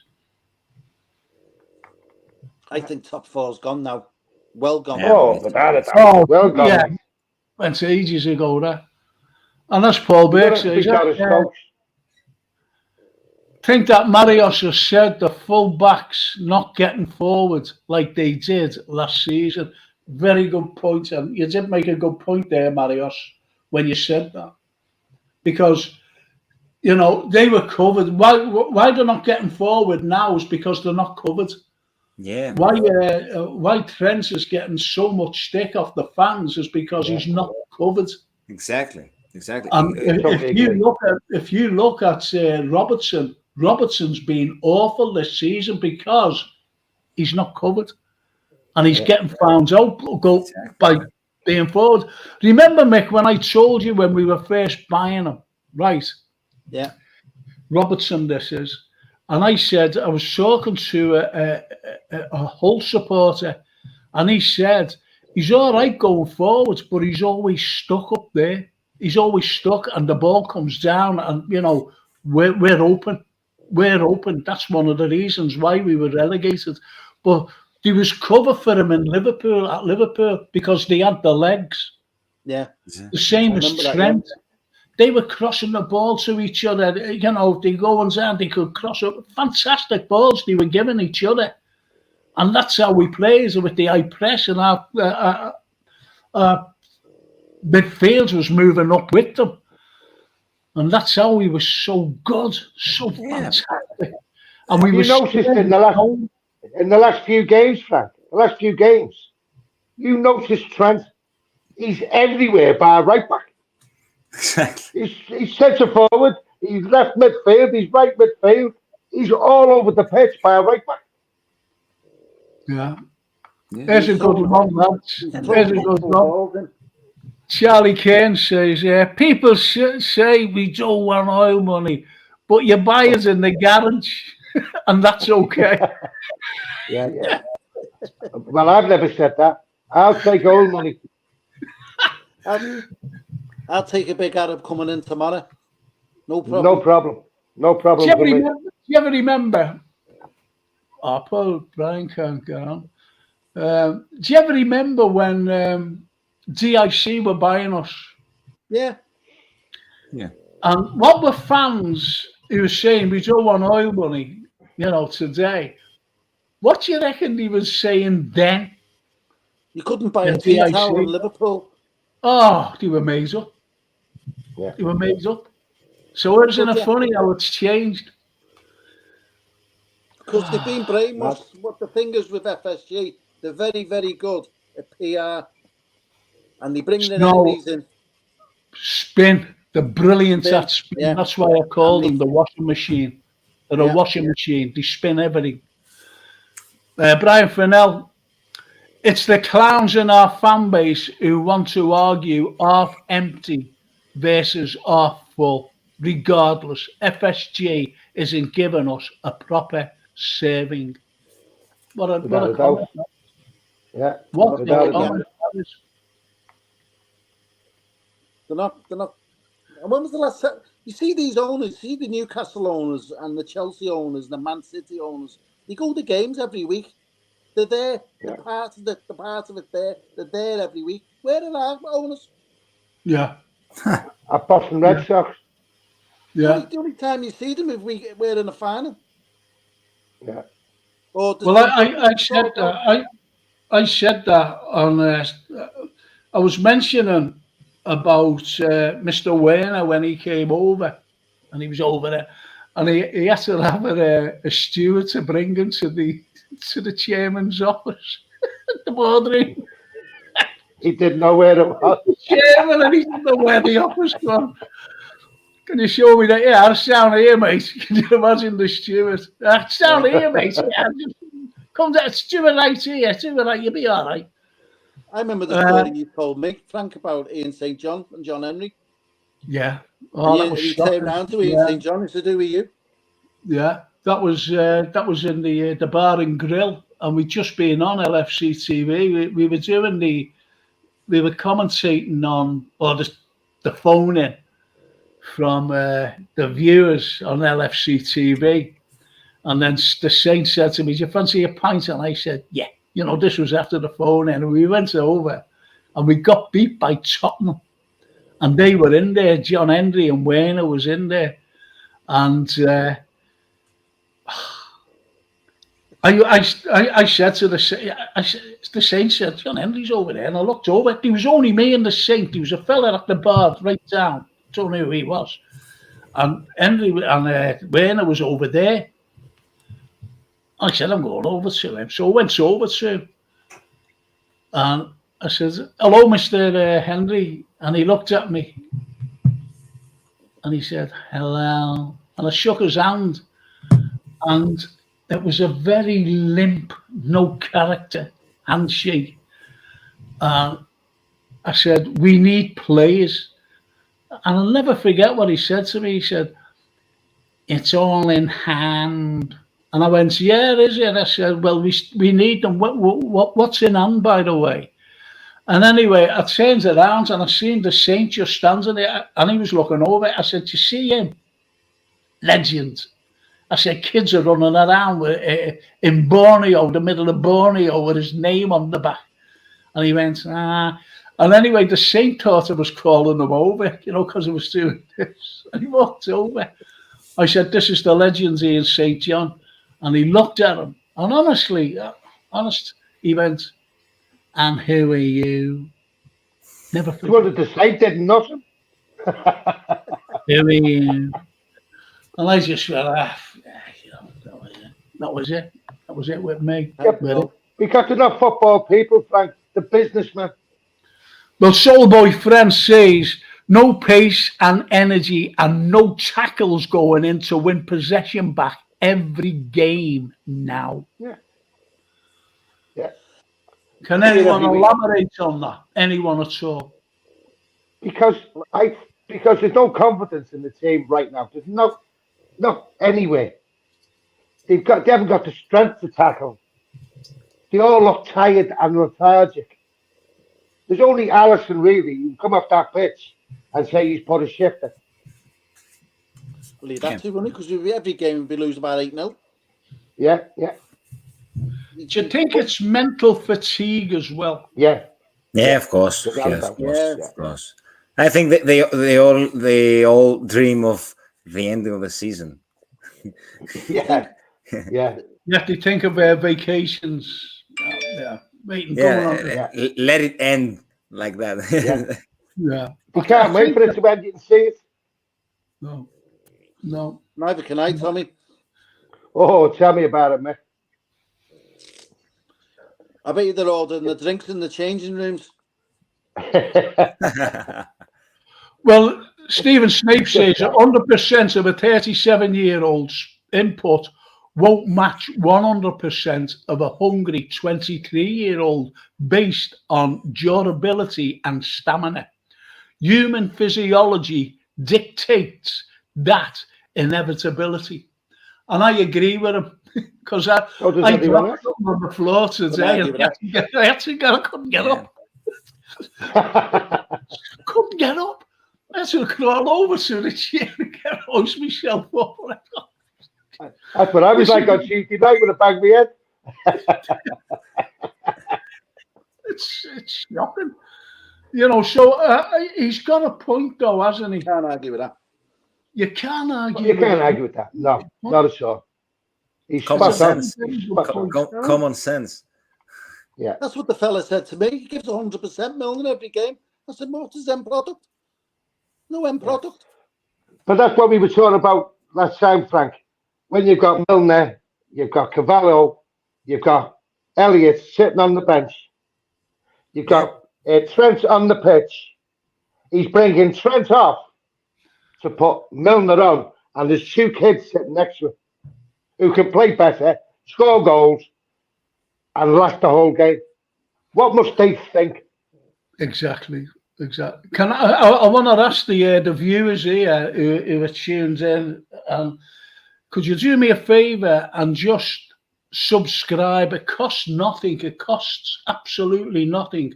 And put a like. Please do that for get the algorithm out there, because there are some podcasts where they won't read your comments out. Every comment gets read out, as you know, all comments. And just subscribe, because and like, please.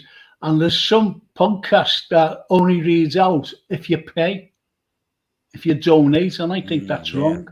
I really think that's wrong. This is all free.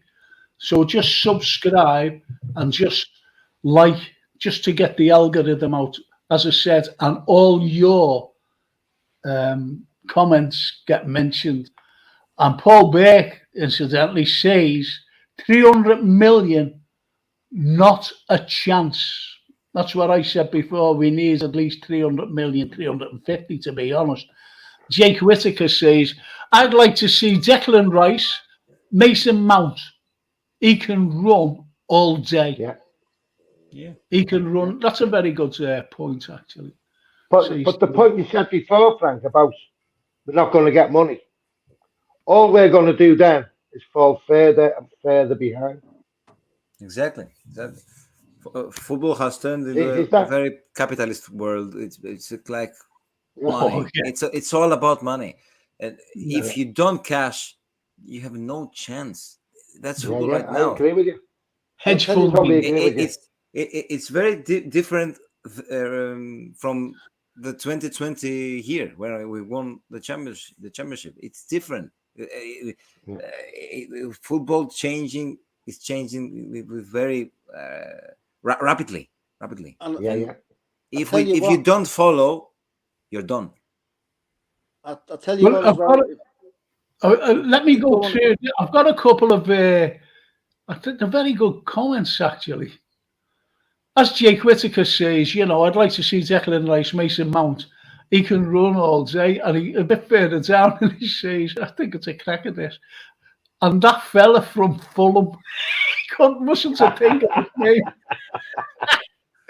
That fella from Fulham, that's a brilliant one. Brilliant.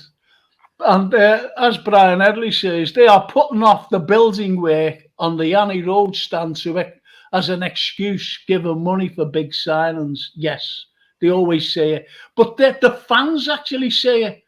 Because when you say, lack of investments, they built the facilities in Kirby.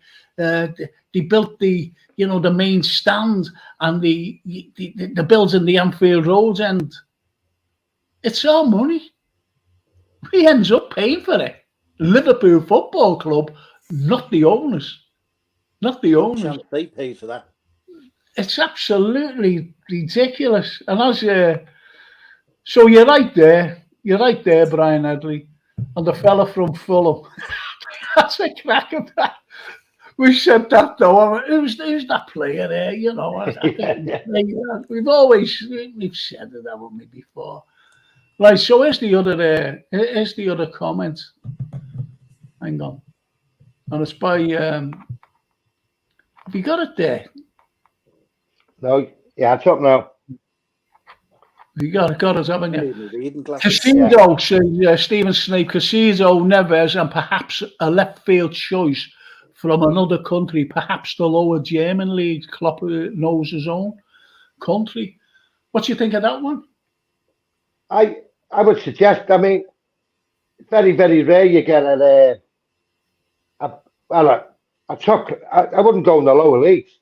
You've got to get it. I mean, you get a top class German, and 99% are top players, aren't they? All Germans are defenders, midfielders, or even attackers. The Germans know what to do. Yeah. But the thing is, he wants to come to Liverpool right now. Unless Jürgen's got influence over there. Yeah. I think he has. I think Jürgen's got. Look. Suppose this was happening to Manchester City, what we're going through. Yeah. Now, we know that Manchester City next season will make a comeback. We do know that, don't we? Right. Yeah. So I think, albeit that we're getting lambasted, not just by our own fans, but fans across the country, who are absolutely delighted what's happening to Liverpool, by the way. Oh, they're made up. But they know that Liverpool will make a comeback. But the point is, it's the players that have to be brought in to make that comeback. Exactly. It's as simple as that. How long is it going to take? How long is it going to take? Well, that's it. We could just take a flyer next season. You know, the start of the season, if we get to the right players in. And as you said about Declan Rice and Mason Mount, and say the likes of Jude Bellingham, say the likes of him, that's a midfield that can run and press. That's a midfield that can cover our two full backs and our centre backs and score goals. Yeah. And score goals, which is a very good point. And as Soulboy France says, that's right about Nunes, Frank. Spent the money on Gakpo, but the word is they have now lost interest in that Nunes lad. Most probably have. Because okay, so well, the way I think it's going to work out, like everyone turns around and says, Klopp's got the pull. Yeah, he's got the pull, but has he got the money? Now, the only way we're going to build a team, if we've got ambitious owners, new owners, preferably, who come in and say, right, we've got a checkbook here, go out and pick the players you want, and we'll get you them. That's the only way we're going to end up bouncing back quickly. With these owners, it's going to be a long, hard process. Totally agree with you, man. Totally agree with you. Yeah, and this is the point, but the owners have to come up. They have to come up. They've got to do something. But I was talking to Tommy this morning, and I said, if we finish, and they don't come out in the summer because they don't like spending, that. They were screaming, the fans, to buy in the January window, and they didn't come across. So they thought like Gakpo would be, this is great, we're going to go forward. But the fans were still saying we need midfielders. This is in January, so that's passed. Then he turned around and said, "Oh, we're not selling now," and I think that was an excuse not to buy. Yeah, definitely an excuse not to buy when they said we're selling in the November. Because people were screaming out for midfielders because we were on a downward spiral then. We seen how it was going, and they were screaming for midfielders in the January window. And all of a sudden they came out and said, we're selling. It was leaked out by the Boston press that they own. Yeah. Think about it. They own it. Yeah. Right? So it was leaked out. Then all of a sudden, I think I said to you, Tommy, I think this is a ploy, this. because by the time the window shuts, they're going to turn around and say we're not selling. And I really think it was a ploy all along, because by the time the summer comes now and we're not in the top 4, and people are screaming that they want this money, they want it without selling our best players to keep the core of the best players in the team, the core of it, and to bring in world-class players, they might just turn around and say, I tell you what, we're going to sell. You never know. I still think, something deep down, Frank, I still think if we don't get top 4, and we're not in any European, I don't want to be in the Europa, but if we're in the Europa, we're in it. We'll go for it. But I think deep down that they might have to sell because the backs are up against the wall. They don't want to spend. I know that's what I just said, mate. Yeah. Me and Frank said this just a few weeks ago. Yeah. The only 2 players really who will get money for, not the ones who we've just brought in, is Trent and Mo. They're the only 2 players what we'll get good money for, really. We're not going to sell money for. No, we're not going to sell Gakpo or Nunes or Diaz. We're not going to sell them. But Mo and Trent are the only 2 players who you could think we will get a lot of money for. As Paul Beck says, Mount won't leave Chelsea. Oh, Lynn Alex says, we need a midfield. And let's just think. Yeah, let's see. Charlie Cairns.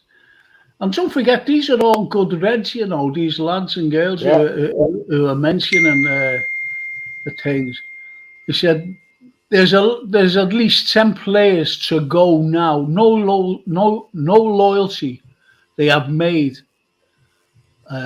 You know, so there's no money going to be brought in. We'd have to sell the likes of Gomez. But if we want the money that we need, we'd have to sell the likes of Trent. We'd have to sell the likes of Mo and other players who've got a good sale price on the head. Well, I've said this before, Frank. Marius, that line in your book where you say, when they're at the money altar. What a line that is. At the money altar. They're talking about to take the money out the club, the players getting so much in the bank when they are at the money altar. Yeah. Oh, what a line. What a line. Brilliant. Well, Stephen Snape says, I'm going to go through these. Then I want all your comments. I'm just going to go through these. Thiago's injuries are too frequent, says Stephen Snape.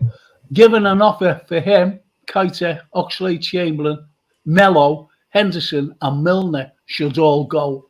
Yeah, because isn't it strange how we forget about Melo? Yeah. We forget about him. I don't think I've ever seen him. I've never seen him. No one has. And, you know, we forgot about Ramsey as well when I said, who would you keep? The kid's injured. Yeah.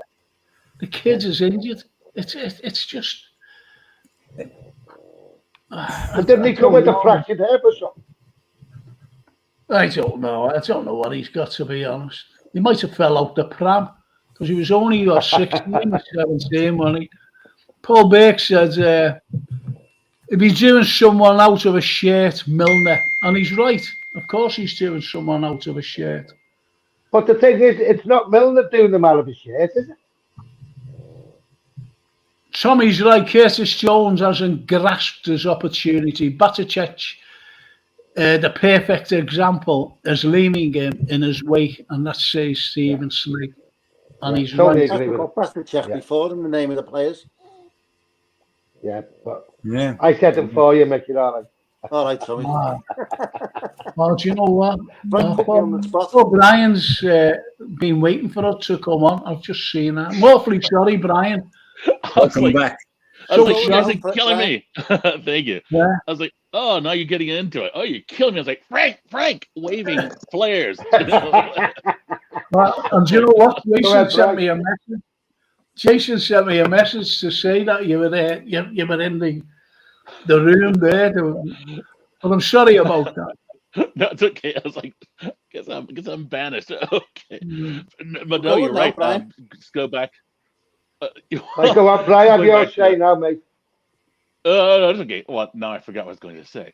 No, No, no, you're fine. Well, no, you were talking earlier about the Anfield Road or the Annie Road renovation. It just sounds like, well, I mean, true to FSG form, they're going to sit on that one until we underachieve or don't buy this summer, and then there'll be like the usual, player returning to training when in action, or big business announcement, big new deal, new sponsorship deal. It'll be Annie Road expansion and a new Yeah. kit. It's the timing on that is just is not, it's not coincidental. Where there's an action and then a new business deal shortly after the window closes, and then come get your third kits, the new elite kits coming. So yeah, it's the long con. And we're not gonna... but it's very timely excuses. Me and Mick go back to about. Me and Mick Carter goes back to about 5 or 6 years. No, was it 5 years? 5 or 6 years? I don't know. I forget when it was. And they came out with an excuse. Am I right here, Mick? Yeah. And they came out with an excuse of buying, get onto this, and putting in a new sprinkler system. All right, Mick? About the sprinkler system. So 100,000 is okay. Oh yeah, I remember that. Yeah, that 100,000 pound whatever system they put in, and that's why they didn't buy. Okay, yeah. Yeah, but these are the fans as well saying, "Oh, they're putting a lot in." Yeah, okay, that's just one of them just seeing after in our shipping. Just seeing that so mad about it's not only FSG. yeah, exactly. Yeah, the electric bill. Oh yeah, because oil prices have gone up, so we can't do that. The currency exchange. Yeah, all that's, it's not so much them. It's our fan base that infuriates me too, because they go along with it. They're willing to go along with it under the guise of, we're positive. Let's be positive fans, and it'll that day will come. Yeah, it'll happen. Like, okay, you can't hope, and given this ownership, you can't sit back and hope and pray they'll do the right thing. You need to for 1 minute, make noise. For 1 minute, do you think FSG? Do you think FSG care what we're talking about? No. What anyone's talking about? They don't care. No, there's a financial asset, a financial notch on their bedpost. That's all. They don't care. As long as the turnstiles keep turning and the merchandise and the revenue and everything else keeps going, they don't care. Did you see the only thing they care more about is PR, how they look. That's what they care about. Well, Arthur Mello has just been seen in a chippy, say Soulboy Fran. That's why he's not playing. He's saving in a chippy. Must be getting the king crown.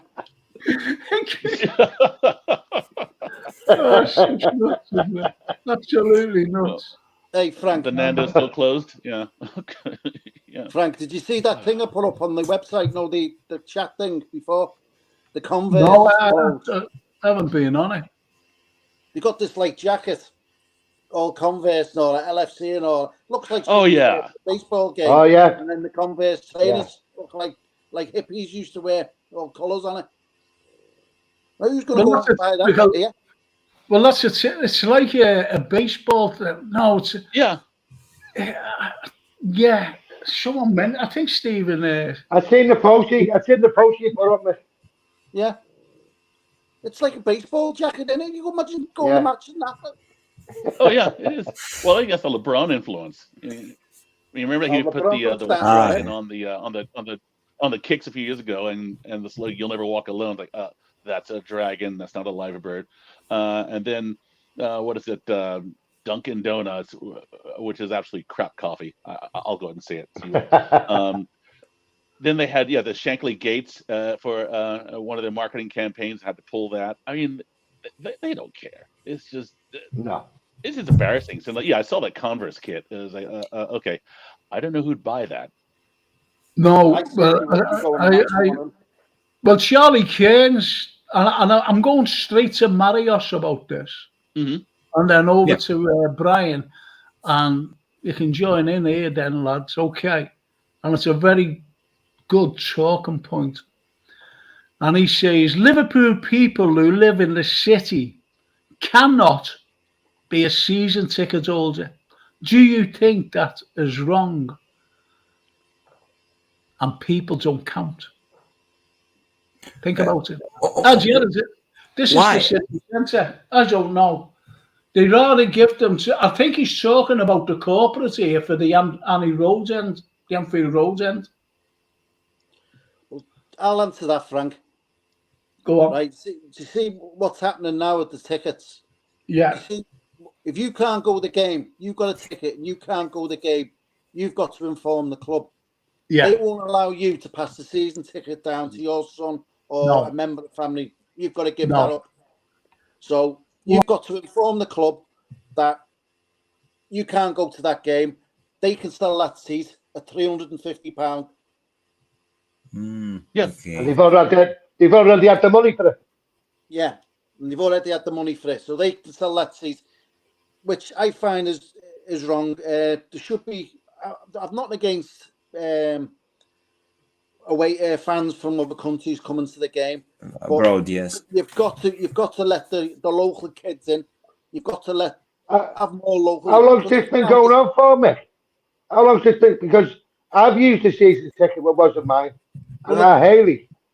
Well, they're going to try and bring that in now. That you can have certain amount, two names, certain names on them tickets, and they're the only people you can give them tickets to. What? If you can't, that's what they were trying to bring in. You got to name two people who can use that ticket. And if you can't, well, the thing is, how do they know who you are when you're going through? You must have to show ID or something. Or well, you scan. It's like a credit card. It's like a credit card, isn't it? You put it in the wall and the door opens. Yeah, I know, but they're trying to bring the system in now where that you can name two people on your ticket, you and two other people or one other person. And if you can't go to the game, they can sell that ticket or your seat on for like 350 quid to someone flying in from Bangkok or Finland or Norway. Because there's no photographic evidence on a season ticket. Or America. No photograph on it. No photograph on a season ticket. So you could. How are they going to say that you're not the person? Well, I don't know, but that's the stories I've been hearing, and that's what they're trying to bring in. Well, no, they have the new ticket. Well, I don't know if you have it, Michael, or not, but that ticketing system, you download the app on your phone. Yeah, and then it goes to the turnstiles. Yeah, you swipe it. So I guess if you don't swipe, you're not attending the match. And if you're that named person on that same ticket, you can swipe on your phone, do it that way. You know what I mean? Yeah. That way. Okay. But I haven't gone to 4 matches this year. I mean, I stopped going after Newcastle. Can Marios come in and because what do you think about the city centre? The fans in the city centre not be able to buy a ticket.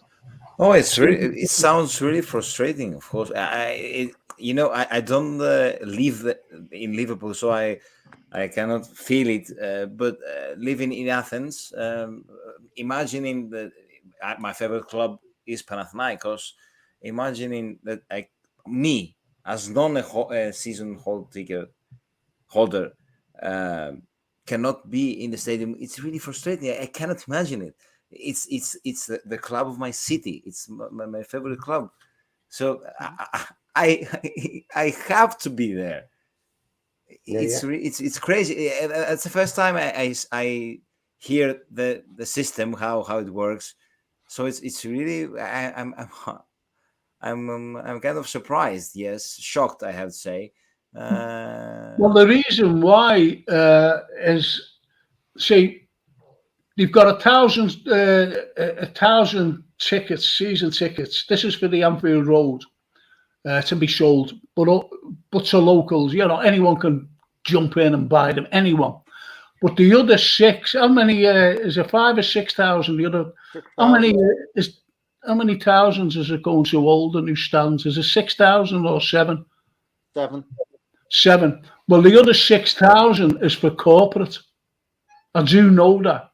And I think that's what Charlie's going on about. The other 6,000 is for corporate. And why it's going to corporate is because people come in and they go to the shop. That's why they built a big, massive football shop, and people go in and buy. They just buy everything Liverpool. And this is the point. This is the whole of the point. As I said, they look for customers, not for fans. Yes. Well, that's right. That's right. But I used to go into the new stand, the main stand, and I used to go in with this old fella, and he was a mature student of mine, and his son has a season ticket for 3, and he was a businessman. And when he did business, he used to bring them the match, to do business, because he wanted to go to Anfield. These business people from out of town. So when he wasn't using it and he wasn't doing any business, he used to give it to his dad, and his dad used to take me and his mate, who was deaf, by the way. Oh, hilarious when I was in there. Anyway, he used to take us. And that season ticket, I think, cost 58,000 quid. The 3 together, 58,000 quid. You got a pie or whatever, a cup of tea, or even a beer if you wanted free, with it. I never used to drink, or I never used to eat a pie, anything. But if you think about it, that's money. That's money, because the son is so, like his old fella said, he was selling us, old Joe, that every businessman that comes always goes to the shop and buys something, a souvenir. And that's the point.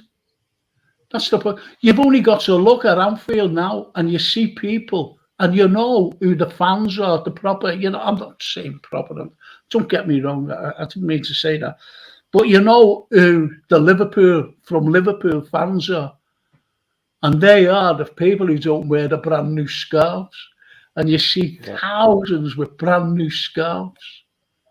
And they go into the shop before they go into the game to put a scarf on. And that's why... You walk into Anfield, Frank. You walk into Anfield. When you walk into Anfield, all you see is money. Making money. Yeah. That's all you see. Well, Paul Berkey says, Frank to ends with, this FSG is sell to buy, and it's a fact. And it's right. We've always said that all along. We've always said it, which is sad.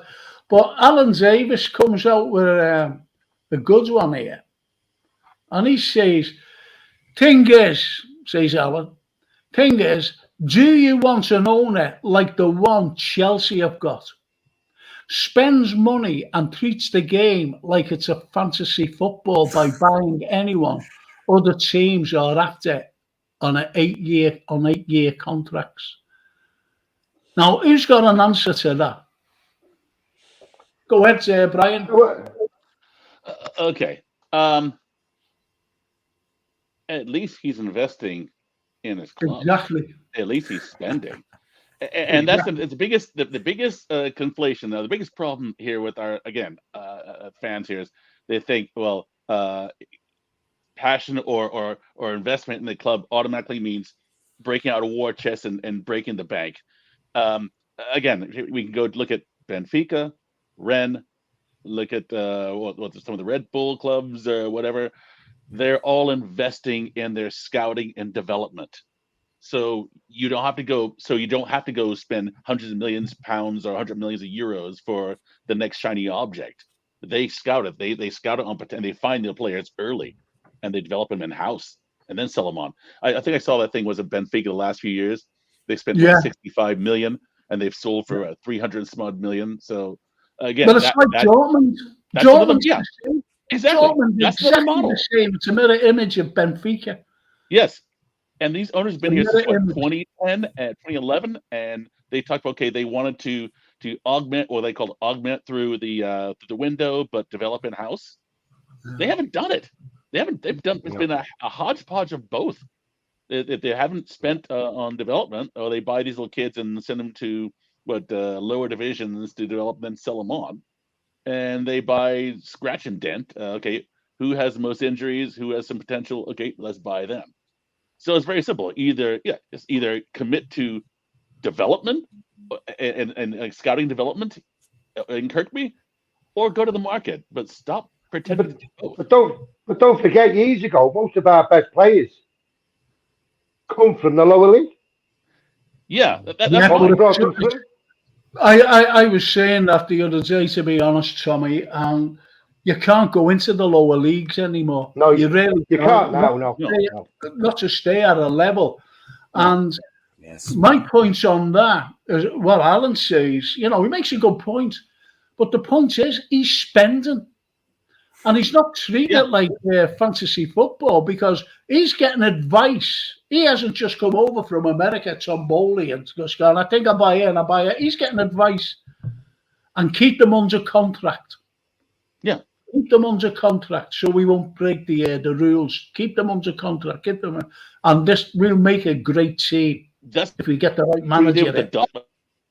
Exactly. Okay. Brian Edley says, Marios, Mick, Tommy, and of course, our great host, Frank. Brilliant show, lads. I'll look you up, Mick, and we will get a beer somewhere, buddy. Take care, lads. Great night's crack. And Brian Fennell, where have you been? There you go. Get your Wi-Fi fixed. Great show. Llamas, like. Yeah, man. Yeah, man. Yeah, man. We'll meet up, Brian. Charlie Cairn says, do you never... I'm late, yeah. You know, I never drank till this season. Now I can't stop drinking.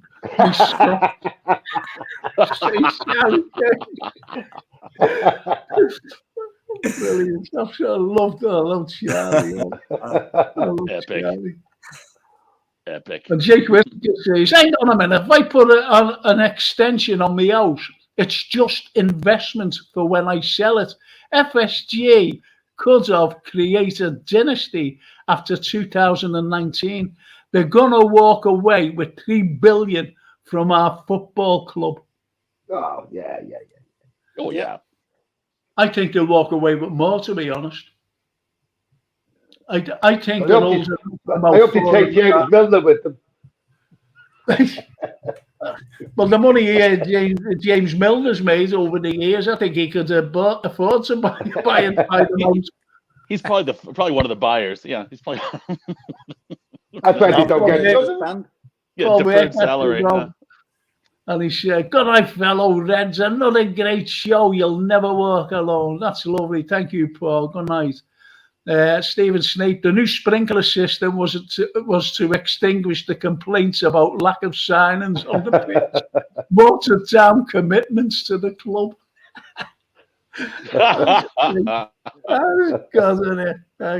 These are our fans. These are our lads. These have got a brain cell. Ostracising local fans mutes the volume of the stadium. It's our lifeblood, our church, our place of worship. To us, it's a religion. Our soul gets thrown on the pitch. It's called commitment. How about that? Great words. What a quote, eh? What a quote. What a comment. Let's see. Charlie Cairns again going on about the things. Don't you think that it's wrong, Frank? 3 season tickets and locals can't get one. Yeah, scandalous. Absolute scandalous. It is.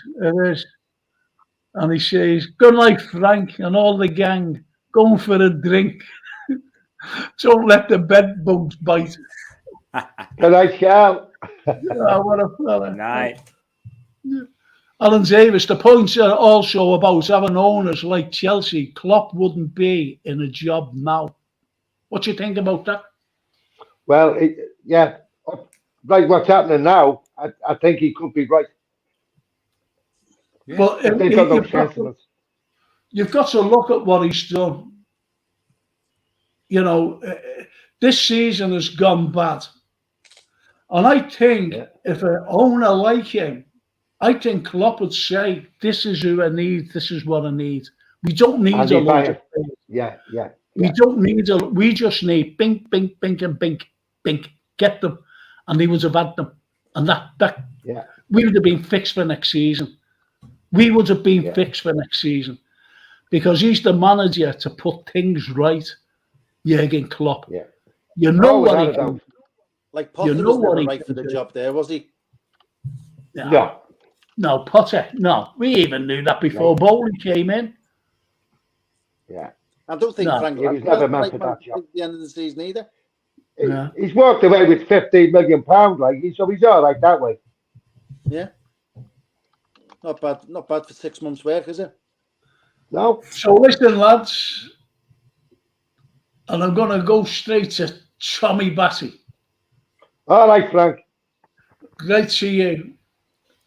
A prediction for the Arsenal game. Don't forget we're at Anfield.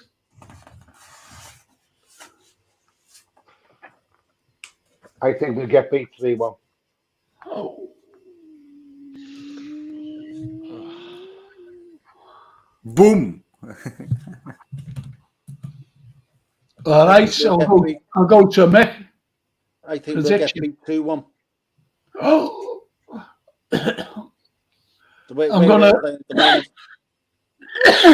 I'm gonna go to Brian. I think us 2-1. Okay. I love your optimism, Brian. Love it. I'm gonna go to Marius, who's Blind squirrel. He's hiding behind his desk. I think Jota scores. Oh. I totally. No, we need to score. What score is that then? I think he will do it. Yes. It's the first home game after the 7-0 victory against United. Oh my god! Finally, I'm optimist. Yes, no pressure. So the one I think is that Jota will score. Yes. Yeah, but what score was it? Yeah, like what score are you saying? Because we could get, you could be saying we could get beat 6-1 with Jota scoring. So, How many will I score? Let's go. 3-1. For Liverpool. Yeah, of course. Yeah, us or them? I reckon we'll beat them. Had to clarify. I reckon we'll beat them for some reason. I've got this feeling. I really believe we'll beat them. I think that the pressure right now is on Arsenal more because they chased the title, and I think they had more pressure than us. So maybe that helps. I wish I could look at a Liverpool team and say, yeah, there's our winner, there's our leader, he's the fellow who's going to make it up. And right now, I can't see any of them. Well, Soulboy France says, because we haven't made these signings, in the past, bringing players in each season, each summer, the danger is now you can make too many changes and there is no guarantee it works. Okay. Yeah. We've got Elliott midfield. We've got Batatic midfield. Even Cavallo, but he's a winger, isn't he, really, Cavallo? Yeah. You bring 3 midfielders in and you blood them in. The likes of, say, Jude Bellingham, the likes of Mason Mount, the likes of Declan Rice, because they are runners and they know how to press. They press. Yeah. They press. Yeah. I wish we had them on. What's the noise? What's going on? The best thing was for Bad Stitch to be injured, not qualify it. No, I'm not hoping an injury on someone. But no, the best thing that's happened was for his injury. So now he can sit back and just think and let soak in what he did during the year and watch video and just continue to develop. Because he is sit back and know he was the best. He was the best midfielder we had. Yeah. Yeah. Oh, I still give him Player of the Year. I'd still give it to him. Without a doubt. Firmino or Alisson, one of those 3. Yeah. Stephen Snape says it'll be 2-2. And he cracks on. Brilliant crack, gentlemen. 1 and all. Win, lose or draw, we're all boss Reds. That in itself is the obsession we all share. And eloquently articulated beautifully this evening. Wow. Well said, lad. Well said. What's he after? I think he's after the free book. Very much. Or help us take it. Yeah. So listen, Tommy, do me a favour, mate. Show that book again, will you? Because I haven't got a copy here, as you do. Nice one. I think Jason's gone to bed because I can't get them up. You just go on Amazon and put that in. Good job I never said anything about Jason. But he put it up anyway. It is, even Tommy Batty said that it's a great read because he's reading it now. He's actually reading it now. And Charlie Kane says, "Come on, Frank, I need a drink." Brian Edley says 2-2. And Soulboy Frank, great show, Frank. 3-2 for the Reds. I wish I had the optimism of you guys. I haven't got it. No. Well, as I said, Arsenal. No. Yeah. Listen, this is what I need for the next show. When are we playing again after the Arsenal game? What day? Well, we're playing midweek, aren't we? Or are we? I think it's midweek. Let me look it up. Against Leeds, I think. Yeah, I think Leeds is the next game. Yeah, yeah, but when? 1 second. I need to know. It's gone. Okay, fixtures. Got it. Okay, it's Monday, the 17th. Next Monday. Oh, next Next No, Monday. it can't be. We can't No. play. Monday the I'm looking at it 17th. here. Look, it says Monday the 17th. 10 The days. Oh, in 10 10 days. days. So we're not playing. We haven't got a midweek game next week. No. Just Arsenal, Oh. then Leeds 17th, and then the 22nd against Forest. Well, Brian Edley says West Ham away next Sunday. Not this Sunday, obviously. That's Wednesday, the Sunday 26th. after must be. Either that or ESPN is. I'm looking on their website and the fixtures. Yeah, it's saying West Ham on the 26th, which is Wednesday. That's the next midweek game. I guess that's what Brian said. That's in 2 weeks.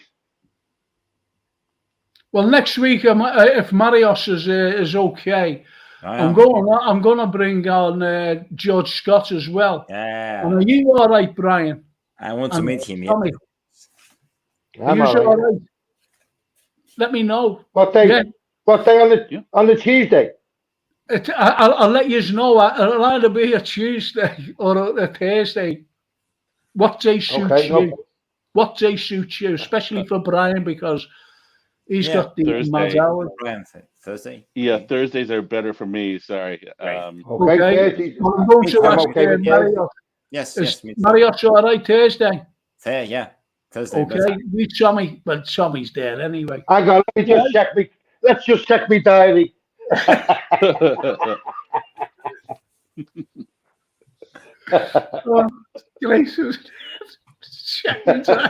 Yeah, I'm all right. This is. Yeah, look at that Charlie shirt. Look at this, Charlie. Oh, Charlie loves to get. But he should be drinking. He says, some Reds don't even know when Liverpool are playing. Brian does. Well, the power of the internet. Yeah. I mean, he lives over in Seattle. And he knows. I'm free from me. It's only up the road. It's just up the road. Can walk there. Yeah, but I can get in. Well, listen, lads, it's been brilliant. It really has. We've had a laugh. We've tried to put things right. Next week we'll have Brian on again. We'll have Marios on again, and we'll bring George Scott on. Yeah. You know, a brilliant book is written, The Lost Shankly Boy, and he comes out with all these wonderful stories Brilliant. But the greatest story, people are still laughing about it, is when I forget who went down. I think it was Alvaro Smith or someone like that. Alvaro Smith, yeah. It was Alvaro Smith, and he went down and he knocked out. And when he came to, Bob Paisley ran over to Shankly and he said, he just knows who he is. He doesn't know who he is, boss. And Shankly turned around and said, tell him he's Pele. Tell him he's Pele.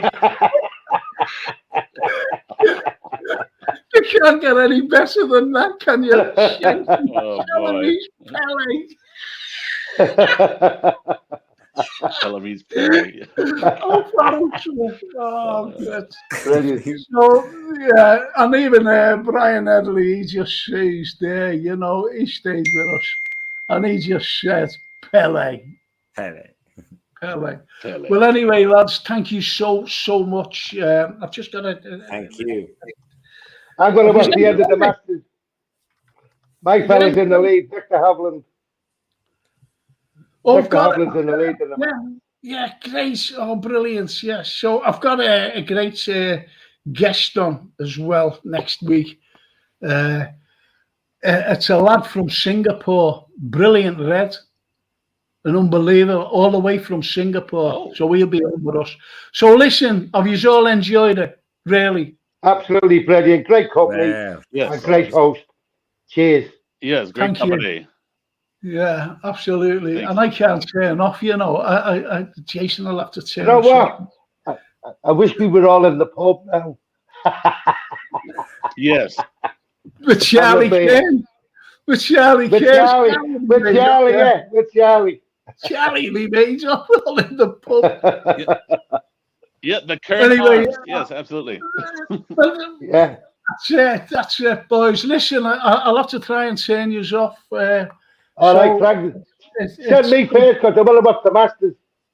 Oh, shut up, Tommy. You're always moaning. I'm only joking. I'm only joking.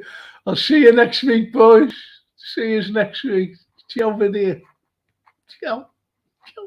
Ci vediamo.